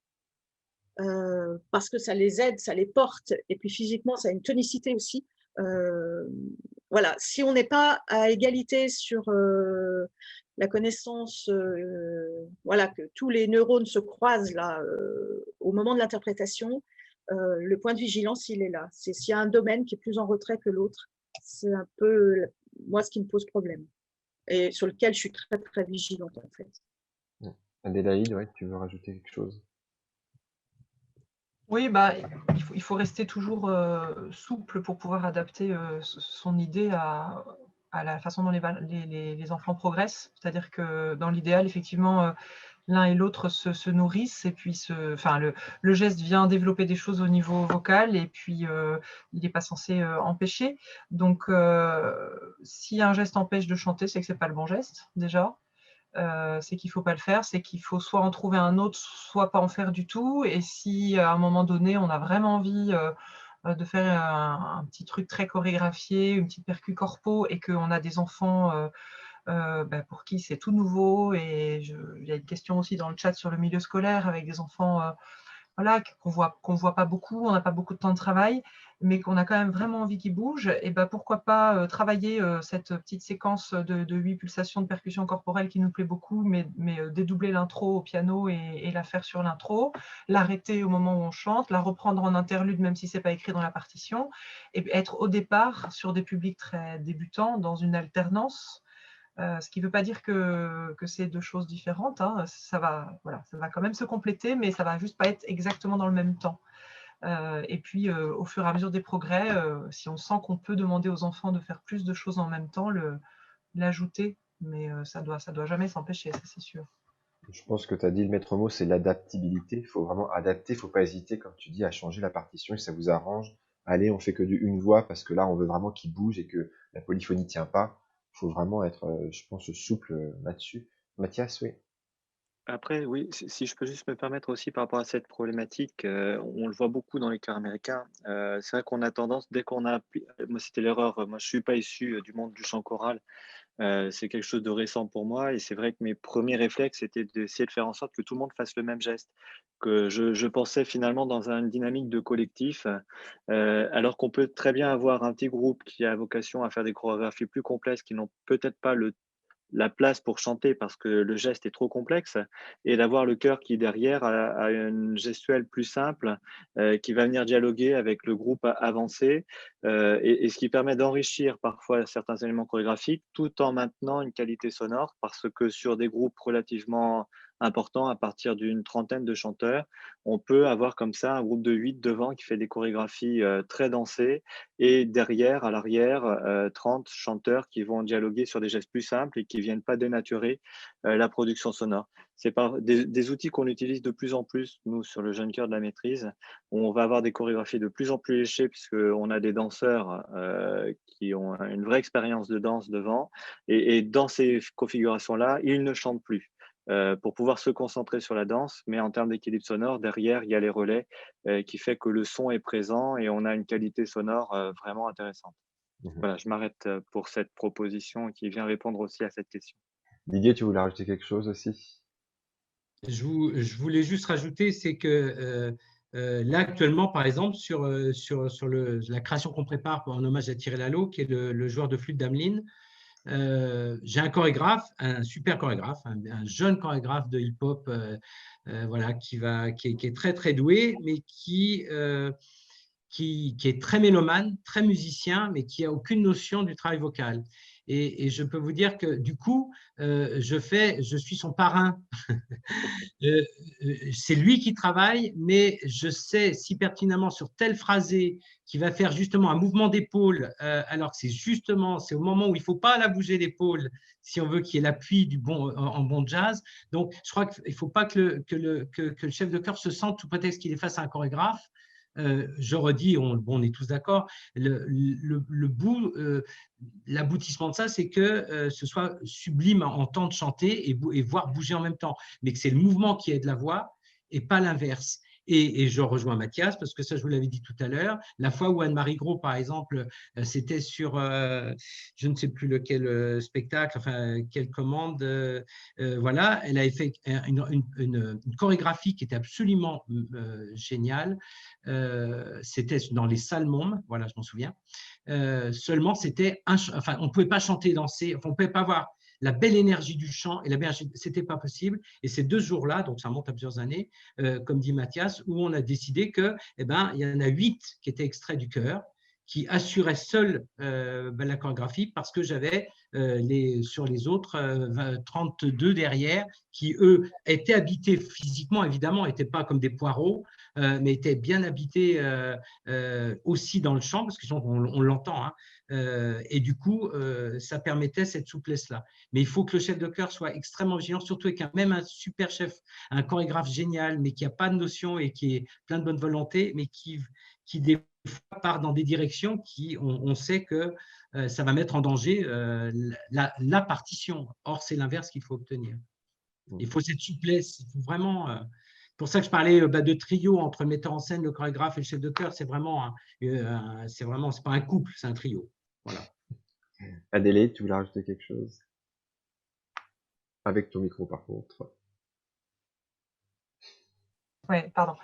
C'est vrai qu'on parle de geste depuis tout à l'heure, mais en fait, juste préciser que le mot geste, je pense qu'on l'emploie enfin, plusieurs fois, on a dû l'employer dans un sens très générique. Et le mot geste, ça peut être juste toutes les têtes qui sont tournées dans une direction, et le regard fait partie du geste. Et ça peut être aussi simple que ça, d'avoir 4 phrases, on est par là, et tout d'un coup, sur la 5e phrase, on regarde le public. Ça peut être juste énorme et très intense. Alors là, pour le coup, si on fait travailler notre groupe en 2 sous-groupes et qu'il y a les enfants se rendent compte par l'expérience de ce que ça peut faire, un changement de regard ou tout un groupe qui regarde par là et juste un gamin qui tourne la tête. Enfin, ça, c'est vraiment des outils tellement bêtes et tellement efficaces. Donc, geste ne veut pas dire énormément de mouvements, mais ça, bon, on a quand même bien insisté sur cette idée, je crois. Et alors, attends, j'avais une autre idée parce que je revoyais, il y a une question qui est passée dans le chat, je ne sais pas si vous l'avez vu passer, hein, sur comment on adapte tout ça À 1 heure de répétition. voilà, à des groupes qu'on voit peu et où on a tellement de problématiques à gérer. Moi, j'avais envie de dire que après, c'est notre responsabilité de chef de chœur devant, de choisir ses objectifs de travail et de faire des choix. Parfois, on peut avoir des scrupules quand on est embauché en tant que chef de chœur à se dire finalement, est-ce que c'est bien mon rôle de partir dans tout ce travail corporel, scénique, etc. Mais ça, je crois que c'est vraiment une histoire de conviction personnelle et de vision du métier que chacun d'entre nous a envie de porter. Moi, j'ai aucun problème avec cette idée de me dire que peut-être qu'un autre chef de chœur à ma place aurait fait 7 chansons dans le même nombre d'heures de répétition. Moi, je vais peut-être en faire que 4, mais je vais avoir 3 transitions qui vont être pensées, qui vont être travaillées, et j'aurai passé un autre temps. Et si c'est une histoire la représentation devant les parents, elle doit durer 20 minutes, on met une musique audio à un moment donné, ou si on a un pianiste, on lui demande de faire un instrumental et on fait juste un tableau, quoi, et on arrive. Je me dis que ça ne doit pas être ça notre souci. Notre souci, ça doit être qu'est-ce qu'on a envie de transmettre aux gamins. Est-ce qu'en tant que chef de chœur, on a envie de juste les faire chanter sans bouger, ou est-ce que pour nous, le chœur, c'est autre chose que ça. Et à partir de là, ne pas chercher à tout faire. On va peut-être pas faire de canon, on va peut-être pas faire de polyphonie, on va peut-être pas faire si on a envie qu'il bouge. Et si on n'a que 15 heures d'intervention en milieu scolaire avec une classe. Faire des choix en son âme et conscience et puis les faire bien. Après, si je peux me permettre d'amplifier ou de compléter tes propos, Adélaïde, à ce sujet, et pour répondre donc à la question de Rita, qui fait partie du chat, j'ai le sentiment de plus en plus qu'il ne faut pas déconnecter les phases d'apprentissage lorsqu'on travaille sur le corps ou qu'on travaille sur le mouvement ou le geste qui vient s'adosser à un élément mélodique ou à un apprentissage motivique. Ça concourt finalement aussi au travail vocal et au travail musical par rapport aux nécessités du nombre de répétitions et à la mémorisation des jeunes. Et parfois, ça impose aussi de se libérer soit du texte, soit de la partition pour porter son attention ailleurs et donc de permettre à l'élève ou au chanteur d'identifier qu'il a bien finalement intégré une dimension qui peut-être, si on était resté uniquement sur le champ du vocal, serait encore dans l'inquiétude de se libérer du texte ou de la partition à ce moment-là. Et dès qu'on inclut le corps, on permet d'investir aussi une mémoire kinesthésique en relation avec la mémoire auditive et visuelle, qui permet d'accélérer finalement des phases d'apprentissage. Et en connectant l'ensemble, le geste, mais tu l'as dit Adélaïde, dans la dimension générique du terme, et l'apprentissage vocal, on assoit finalement une mémoire du corps et qui permet de répondre aussi parfois aux difficultés lorsqu'on arrive dans une salle, un petit peu comme on est au pédiluve, on est bien au chaud à la piscine, on arrive dans le grand bassin et ça fait tout froid, donc on n'ose plus nager. Eh bien, on a la même chose avec les chorales où on a des fois des salles très agréables de travail, on se retrouve dans une salle très mat et on n'ose plus chanter parce qu'on est très mat, parce qu'on est sur une mémoire très proche de auditive et c'est là où il faut investir la mémoire du corps. Et donc, cet enjeu-là, dès les échauffements vocaux, peut-être si vous avez eu l'occasion de regarder les capsules vidéo qu'on avait proposées sur les échauffements vocaux aussi de notre côté, on a investi toujours du corps dans le geste vocal. Et donc, il y a le geste corporel avec le geste vocal permanent pour que celui-ci soit imbriqué tout le temps et qu'on puisse, sans, sans problème, penser que c'est un tout et non pas deux choses différentes, mais on travaille les deux choses. Quand on travaille quelque chose, on travaille l'autre en même temps. Enfin voilà, c'était simplement pour apporter un éclairage supplémentaire. Merci Mathias. Je pense qu'une question, c'est plus pour Didier, là. Combien de temps tu mets, enfin, pour travailler toute l'œuvre, là, je pense que c'est dans le cadre d'une création. Donc, une création du créa, c'est combien de temps? Avec le cœur de scène, c'est-à-dire dans la spécificité du 4 heures par semaine, 2 heures le mardi, 2 heures le mercredi, un week-end par mois, 8 jours à Pâques ou février, à mi-parcours du travail, et puis 15 jours en août. Voilà. Après, c'est des week-ends, ce qu'on appelle les week-ends de septembre, c'est pour le montage avec orchestre, le décor. Ben, c'est comme une grossesse, c'est 9 mois. C'est-à-dire que comme on joue début octobre, on enclenche tout de suite. Nous, on ne vit pas sur des œuvres longtemps. Si on ne joue qu'à Aulnay, on joue 5 fois une œuvre, en fait. Mais je dirais, ce n'est pas tout ce boulot pour 5 fois. Des fois, c'est vrai qu'on a un peu les boules parce qu'on se dit, oh, tout ce travail qu'on a fait. Alors, quand on peut reprendre une semaine ailleurs ou aller tourner dans 2-3 lieux différents, d'abord, les gamins sont ravis, nous aussi, et ça fait ça, voilà. Mais sinon, on commence fin octobre, après la Toussaint, enfin, juste après la Toussaint, et on crée au mois d'octobre d'après. Voilà, à peu près. Ce qui fait pas, ce qui est court, mais passionnant. Voilà, je sais pas. Merci. Et quand même, pour qu'on ait un petit regard aussi, par exemple, Mathias et Anne-Marie, je pense que vous avez un répertoire des chants qui restent et d'autres qui tournent et qu'il y a un petit renouvellement progressif, je pense, dans vos répertoires. Mathias, tu Alors, démarres ou j'ai... oui, si tu veux, je voulais te laisser la parole, mais comme tu veux. Alors, effectivement, en fait, une œuvre chasse l'autre chez nous pour pouvoir être prêt, parce qu'on chante tout au long de l'année. Et c'est vrai que aussi, alors, il y a deux raisons à cela. C'est qu'on doit se produire, nous, tout au long de l'année, au vu des engagements qui sont les nôtres. Et puis, il y a aussi une deuxième dimension qui m'est chère, c'est la capacité de faire réussir et de vivre des répètes qui soient intéressantes. Quand on est tout le temps dans du déchiffrage au début, souvent, ça peut être assez rapidement décourageant pour les enfants quand on recommence un programme complet au mois de septembre jusqu'au mois de juin, alors que d'irriguer le répertoire de l'an passé et de faire disparaître des pièces, mais toujours réinjecter des pièces des années précédentes pour travailler d'autres points de technique vocale ou d'autres gestes, de les modifier malgré tout, on est tout de suite en situation de réussite sur lesquelles on peut s'appuyer sur des phases de déchiffrage qui sont parfois un petit peu plus complexes. Et donc, dans cette didactique de la répétition, je m'attache toujours à alterner des pièces connues et des pièces en cours, en work in progress avec les jeunes.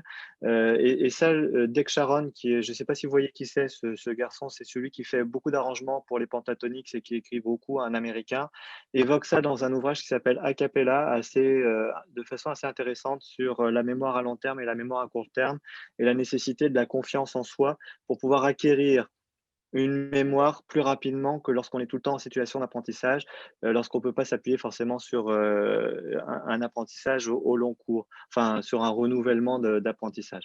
Voilà, donc moi, il y a deux enjeux, en fait, Fabien, dans ta question. Effectivement, moi, j'ai 20 pièces au programme.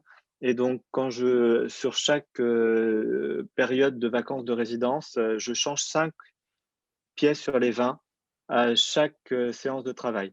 Donc, j'en ai 15 qui restent et j'en ai 5 nouvelles. Et dès les concerts de novembre, par exemple, sur notre stage d'octobre, nous permet d'investir les 5 nouvelles pièces à partir de novembre en situation de concert. Voilà, un petit peu pour notre jeune cœur. Et Anne-Marie pour la cigale? Alors moi, c'est un peu moins carré que chez Mathias, mais le principe est le même. Parce que sur l'année, on peut donner un certain nombre de concerts, mais qui peuvent avoir des physionomies différentes selon les demandes de ceux qui nous invitent et selon les lieux aussi, parce qu'il y a des endroits où on ne peut pas interpréter certaines pièces, en tout cas avec mise en espace, s'il n'y a pas assez de place, même si on essaye de s'adapter au maximum, il y a des fois, il y a des choses qui sont impossibles. Sur le principe, le répertoire, déjà le fait qu'on répète que 2 heures par semaine, c'est quand même court, donc je n'ai pas la place pour renouveler un répertoire déjà chaque année à 0. Ça, c'est pas possible. Garder du répertoire des années précédentes, c'est un espèce de socle qui est une mémoire du son aussi, du cœur qu'on a travaillé, le son du cœur, qui est une espèce de mémoire où on a du mal à mettre des mots, mais c'est une mémoire qui se transmet de la pratique en il y a un répertoire qui reste, et puis voilà, il y a des pièces qui rentrent et il y a des pièces qui sortent. Et les pièces qui rentrent, eh bien, elles sont produites, alors soit parce qu'il y a un objectif précis à un moment donné, soit elles sortent dans un concert au moment où elles sont mûres pour le faire. Voilà, puis il y a des petites choses qui partent, qui reviennent, mais tous les ans, il y a toujours du nouveau répertoire, évidemment. Il faut aussi donner de la nourriture, et ce qui est normal. Et puis même en tant que chef de chœur, toujours faire la même chose, ce sera pas possible, quoi. Donc, mais il y a quand même un socle commun qui permet d'entretenir et de motiver aussi les plus jeunes qui ont envie d'accéder, voilà, qui ont une espèce de mémoire du son qui va s'imprimer chez eux aussi. il y a aussi ça qui joue. Merci. Et pour répondre à Pierre dans le chat, ça dépend qui choisit le répertoire. Si c'est le chef qui choisit le répertoire, tu peux proposer ou imposer, selon ton caractère, de changer ou pas, ou de garder ou pas des œuvres. Ou ça peut se faire en discussion, pas comme chez Mathias apparemment, il y a quand même beaucoup de discussions, en tout cas de propositions de répertoire par les chanteurs eux-mêmes, au chef de décider si ça vaut le coup ou pas, mais ça peut aussi venir de là. Je vais vous poser une question qui était venue ce matin. Est-ce que, je pense que c'est un peu différent selon vos cœurs, est-ce que vous attendez que le morceau soit parfaitement su pour mettre du corps et de la scène dessus, ou est-ce que c'est simultané? Ou est-ce que ça dépend?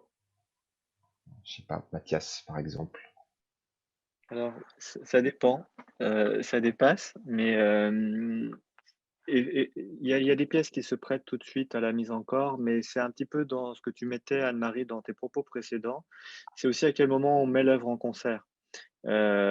En termes de résultats sonores, aussi de se dire, puisque nous, on chante beaucoup, et parfois on arrive aussi avec des pièces où on n'est pas encore prêt tout à fait à avoir un résultat du disque, mais on y va quand même. Et parfois, on a commencé à construire la chorégraphie, mais elle n'est pas non plus aussi aboutie que le répertoire musical.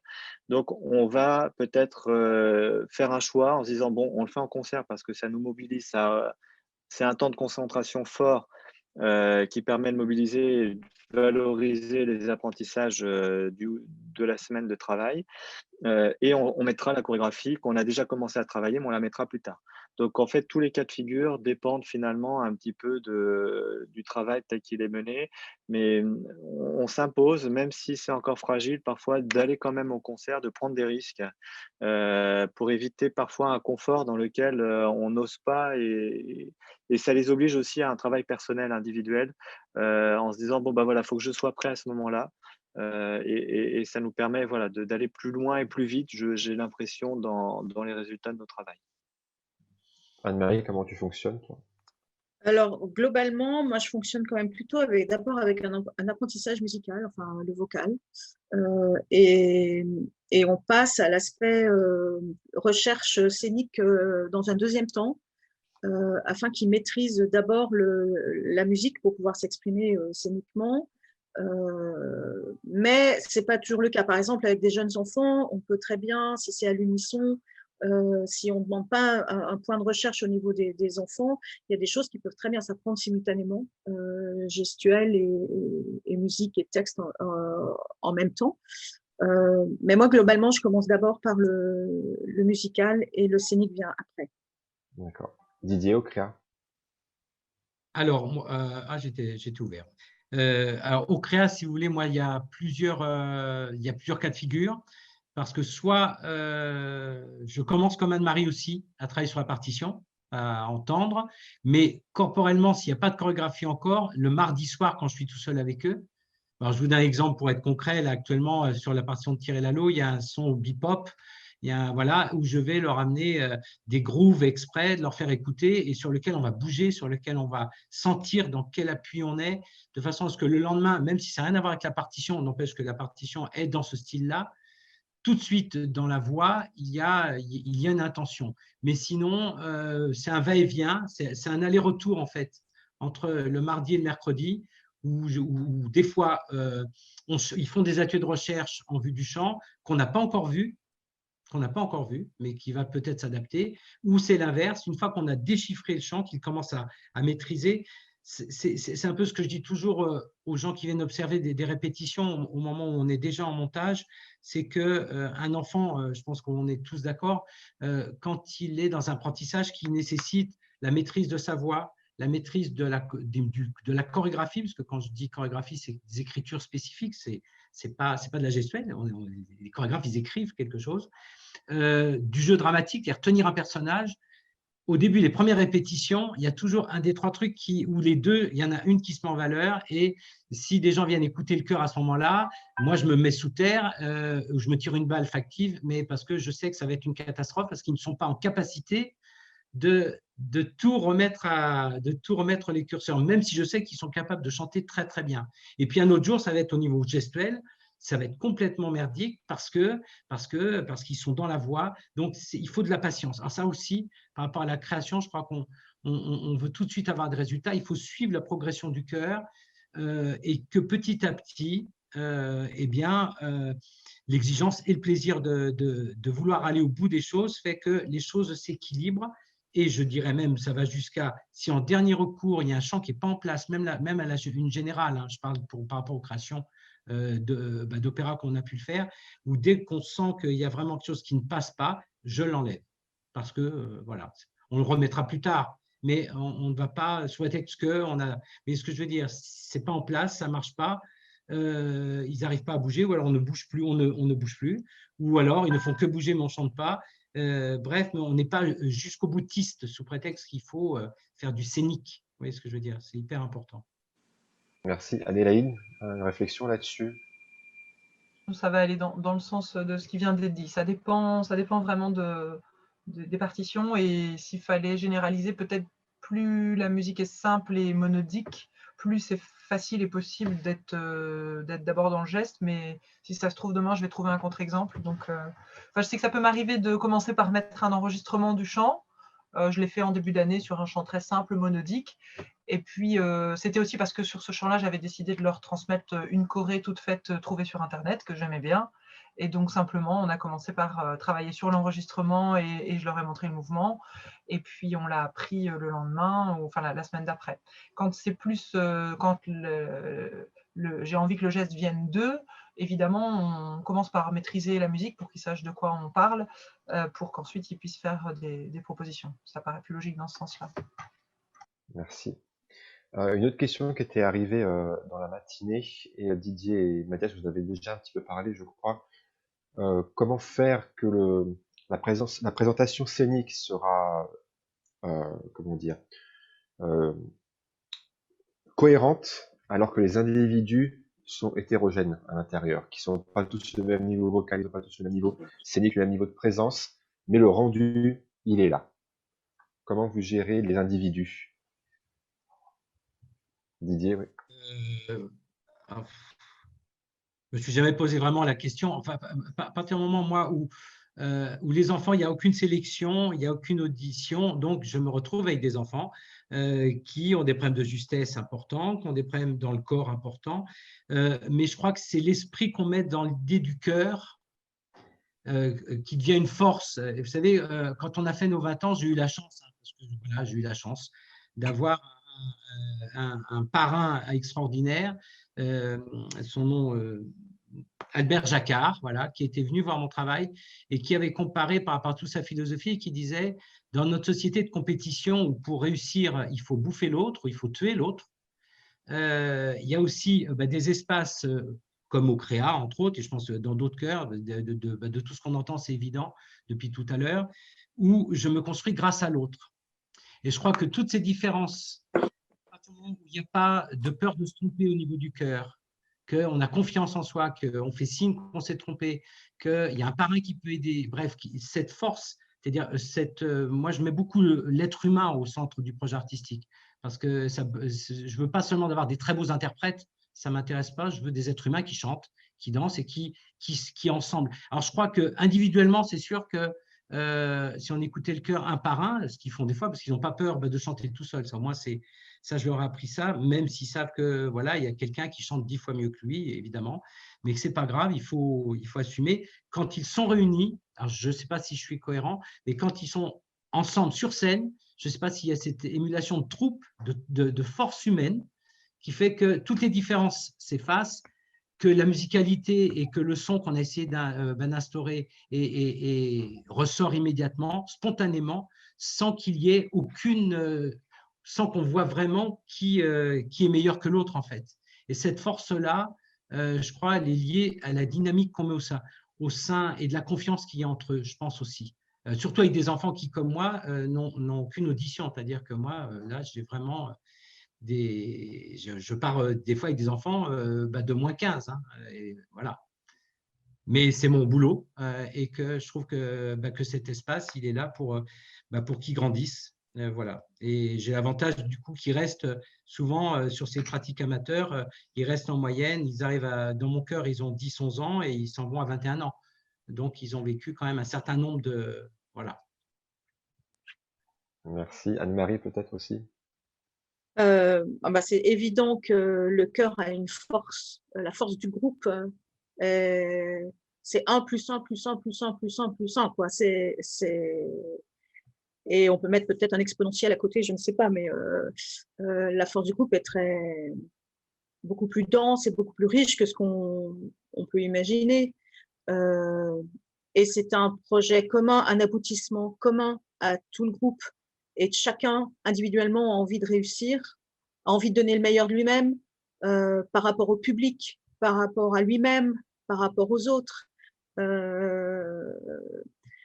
Voilà, alors évidemment, dans un chœur où ils ont des âges différents, comme c'est le cas pour la cigale, les plus âgés, évidemment, sont moteurs en général, mais moteurs avec bienveillance, et les plus jeunes derrière s'accrochent aux branches, ils veulent y arriver. Enfin voilà, il y a une émulation à l'intérieur même du chœur avec ah ouais, je crois que la force du groupe, elle est beaucoup plus importante que ce on peut croire.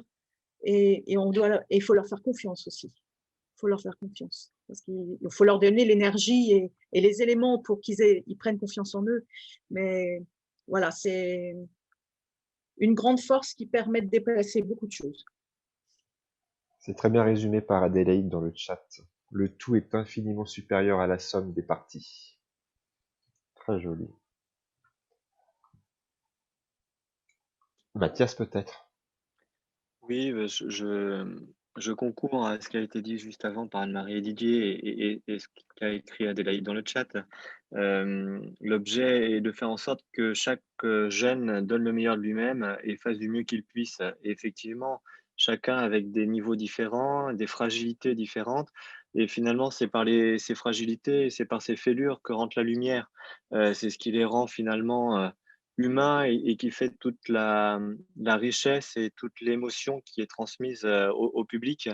Et c'est cette hétérogénéité de niveau finalement et ce rendu collectif global, c'est ce qui fait la beauté de notre action aussi et la joie que chaque gamin et chaque chanteur ait à partager ce moment-là et de s'être donné à fond.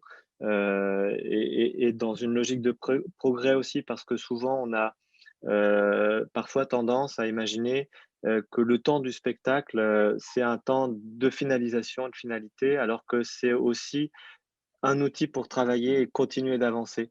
Et finalement, chaque spectacle, celui d'après, est souvent meilleur que celui d'avant, même si on peut, sur d'autres plans, avoir eu des meilleurs moments auparavant, mais chacun a engagé une progression individuelle, finalement, dans un projet collectif qui fait en sorte que, au final, il aura grandi.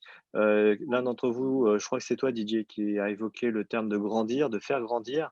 On est là pour ça et à tout âge. C'est aussi valable pour les adultes. Il y a cette dimension de progression qui est importante aussi dans nos cœurs et nos cœurs, ils sont d'une année sur l'autre, ils évoluent, ils progressent ou ils régressent aussi parfois sur certains points, mais ils progressent sur d'autres. Et faut vivre avec parfois cette frustration parce que ça n'en n'est pas, c'est une richesse. Voilà, j'ai été un peu long et j'ai débordé la question initiale, mais on est bavards tous les 4, j'ai l'impression. Non, c'est très bien, merci. Merci. Surtout, on est un petit peu parti du côté scénique, mais je pense que c'est important de rappeler pourquoi on fait tout ça, quoi. Et que la scène, c'est pas un aboutissement, c'est juste, ça fait partie du chemin, quoi. C'est presque un outil, en fait. C'est presque l'outil pour se révéler, ou ça peut être un moteur aussi, mais c'est important de rappeler pourquoi on fait tout ça. Surtout en ce moment. Peut-être pour résumer un petit peu, parce que je me mets un peu à la place des participants, ça fait rêver tout ce que vous nous dites. Et puis qu'est-ce que je fais moi de mon petit conservatoire, moi avec ma petite association. Et je pense qu'il faut pas hésiter, donc Didier a parlé d'aller vraiment chercher, d'aller rencontrer les gens. Donc on avait parlé un peu de réseau pour d'autres raisons, juste de pas être tout seul, mais rien que ça, d'aller voir comment travaillent d'autres chœurs, d'aller frapper aux portes. Faut pas hésiter. On a parlé des festivals qui existent en France, à l'étranger. Voilà, allez voir ce qui se fait ailleurs. Et Mathias nous a aussi rappelé que maintenant il y a YouTube qui existe. Donc, on peut aussi très facilement aller voir des vidéos, tout ce qui existe. En plus, avec ce qui est arrivé, là, il y a de plus en plus de vidéos tuto. Donc, en plus de voir des chorégraphies, il y a sûrement quelques chœurs qui vous ont décortiqué des chorégraphies ou des échauffements. Il y a sûrement plein de choses comme ça. Même en technique vocale, et maintenant, il y a des très bons profs qui proposent des échauffements vraiment super. Faut pas hésiter. Si vous parlez anglais, c'est un petit plus. Ça ouvre encore plus de portes. Mais, donc, une bonne raison pour s'y mettre. Et, et je pense qu'il faut pas hésiter, en fait, pour tous ceux qui hésitaient, qui disaient ah, je sais pas si je peux le faire, faut essayer. C'est un laboratoire, en fait. Et ça peut faire du bien, je pense, aux enfants aussi de se dire ah ben voilà, mon chef il essaye, il se trompe, mais c'est pas grave, il réessaye après, quoi. L'erreur, c'est partie de tout le monde. Le chef n'est pas omniscient, omnipotent. On a parlé des casquettes du chef. Non, le chef de chœur n'est pas professeur de chant, metteur en scène, chorégraphe, psy, infirmier, assistante sociale. Ouais, il est un petit peu tout ça, mais voilà, je pense qu'il faut vraiment pas hésiter. Je sais plus qui a dit, faut viser la lune, et au pire, on atterrit dans les étoiles. Donc, je pense qu'on peut aller jusque-là. Pour terminer un petit peu en musique, je propose de réécouter les Cigales. On avait vu un peu de répétition, une vidéo de un peu plus terminée. Merci à tous, merci à toutes. Merci à Mathias, Adélaïde, Didier et Anne-Marie. C'est vraiment très intéressant.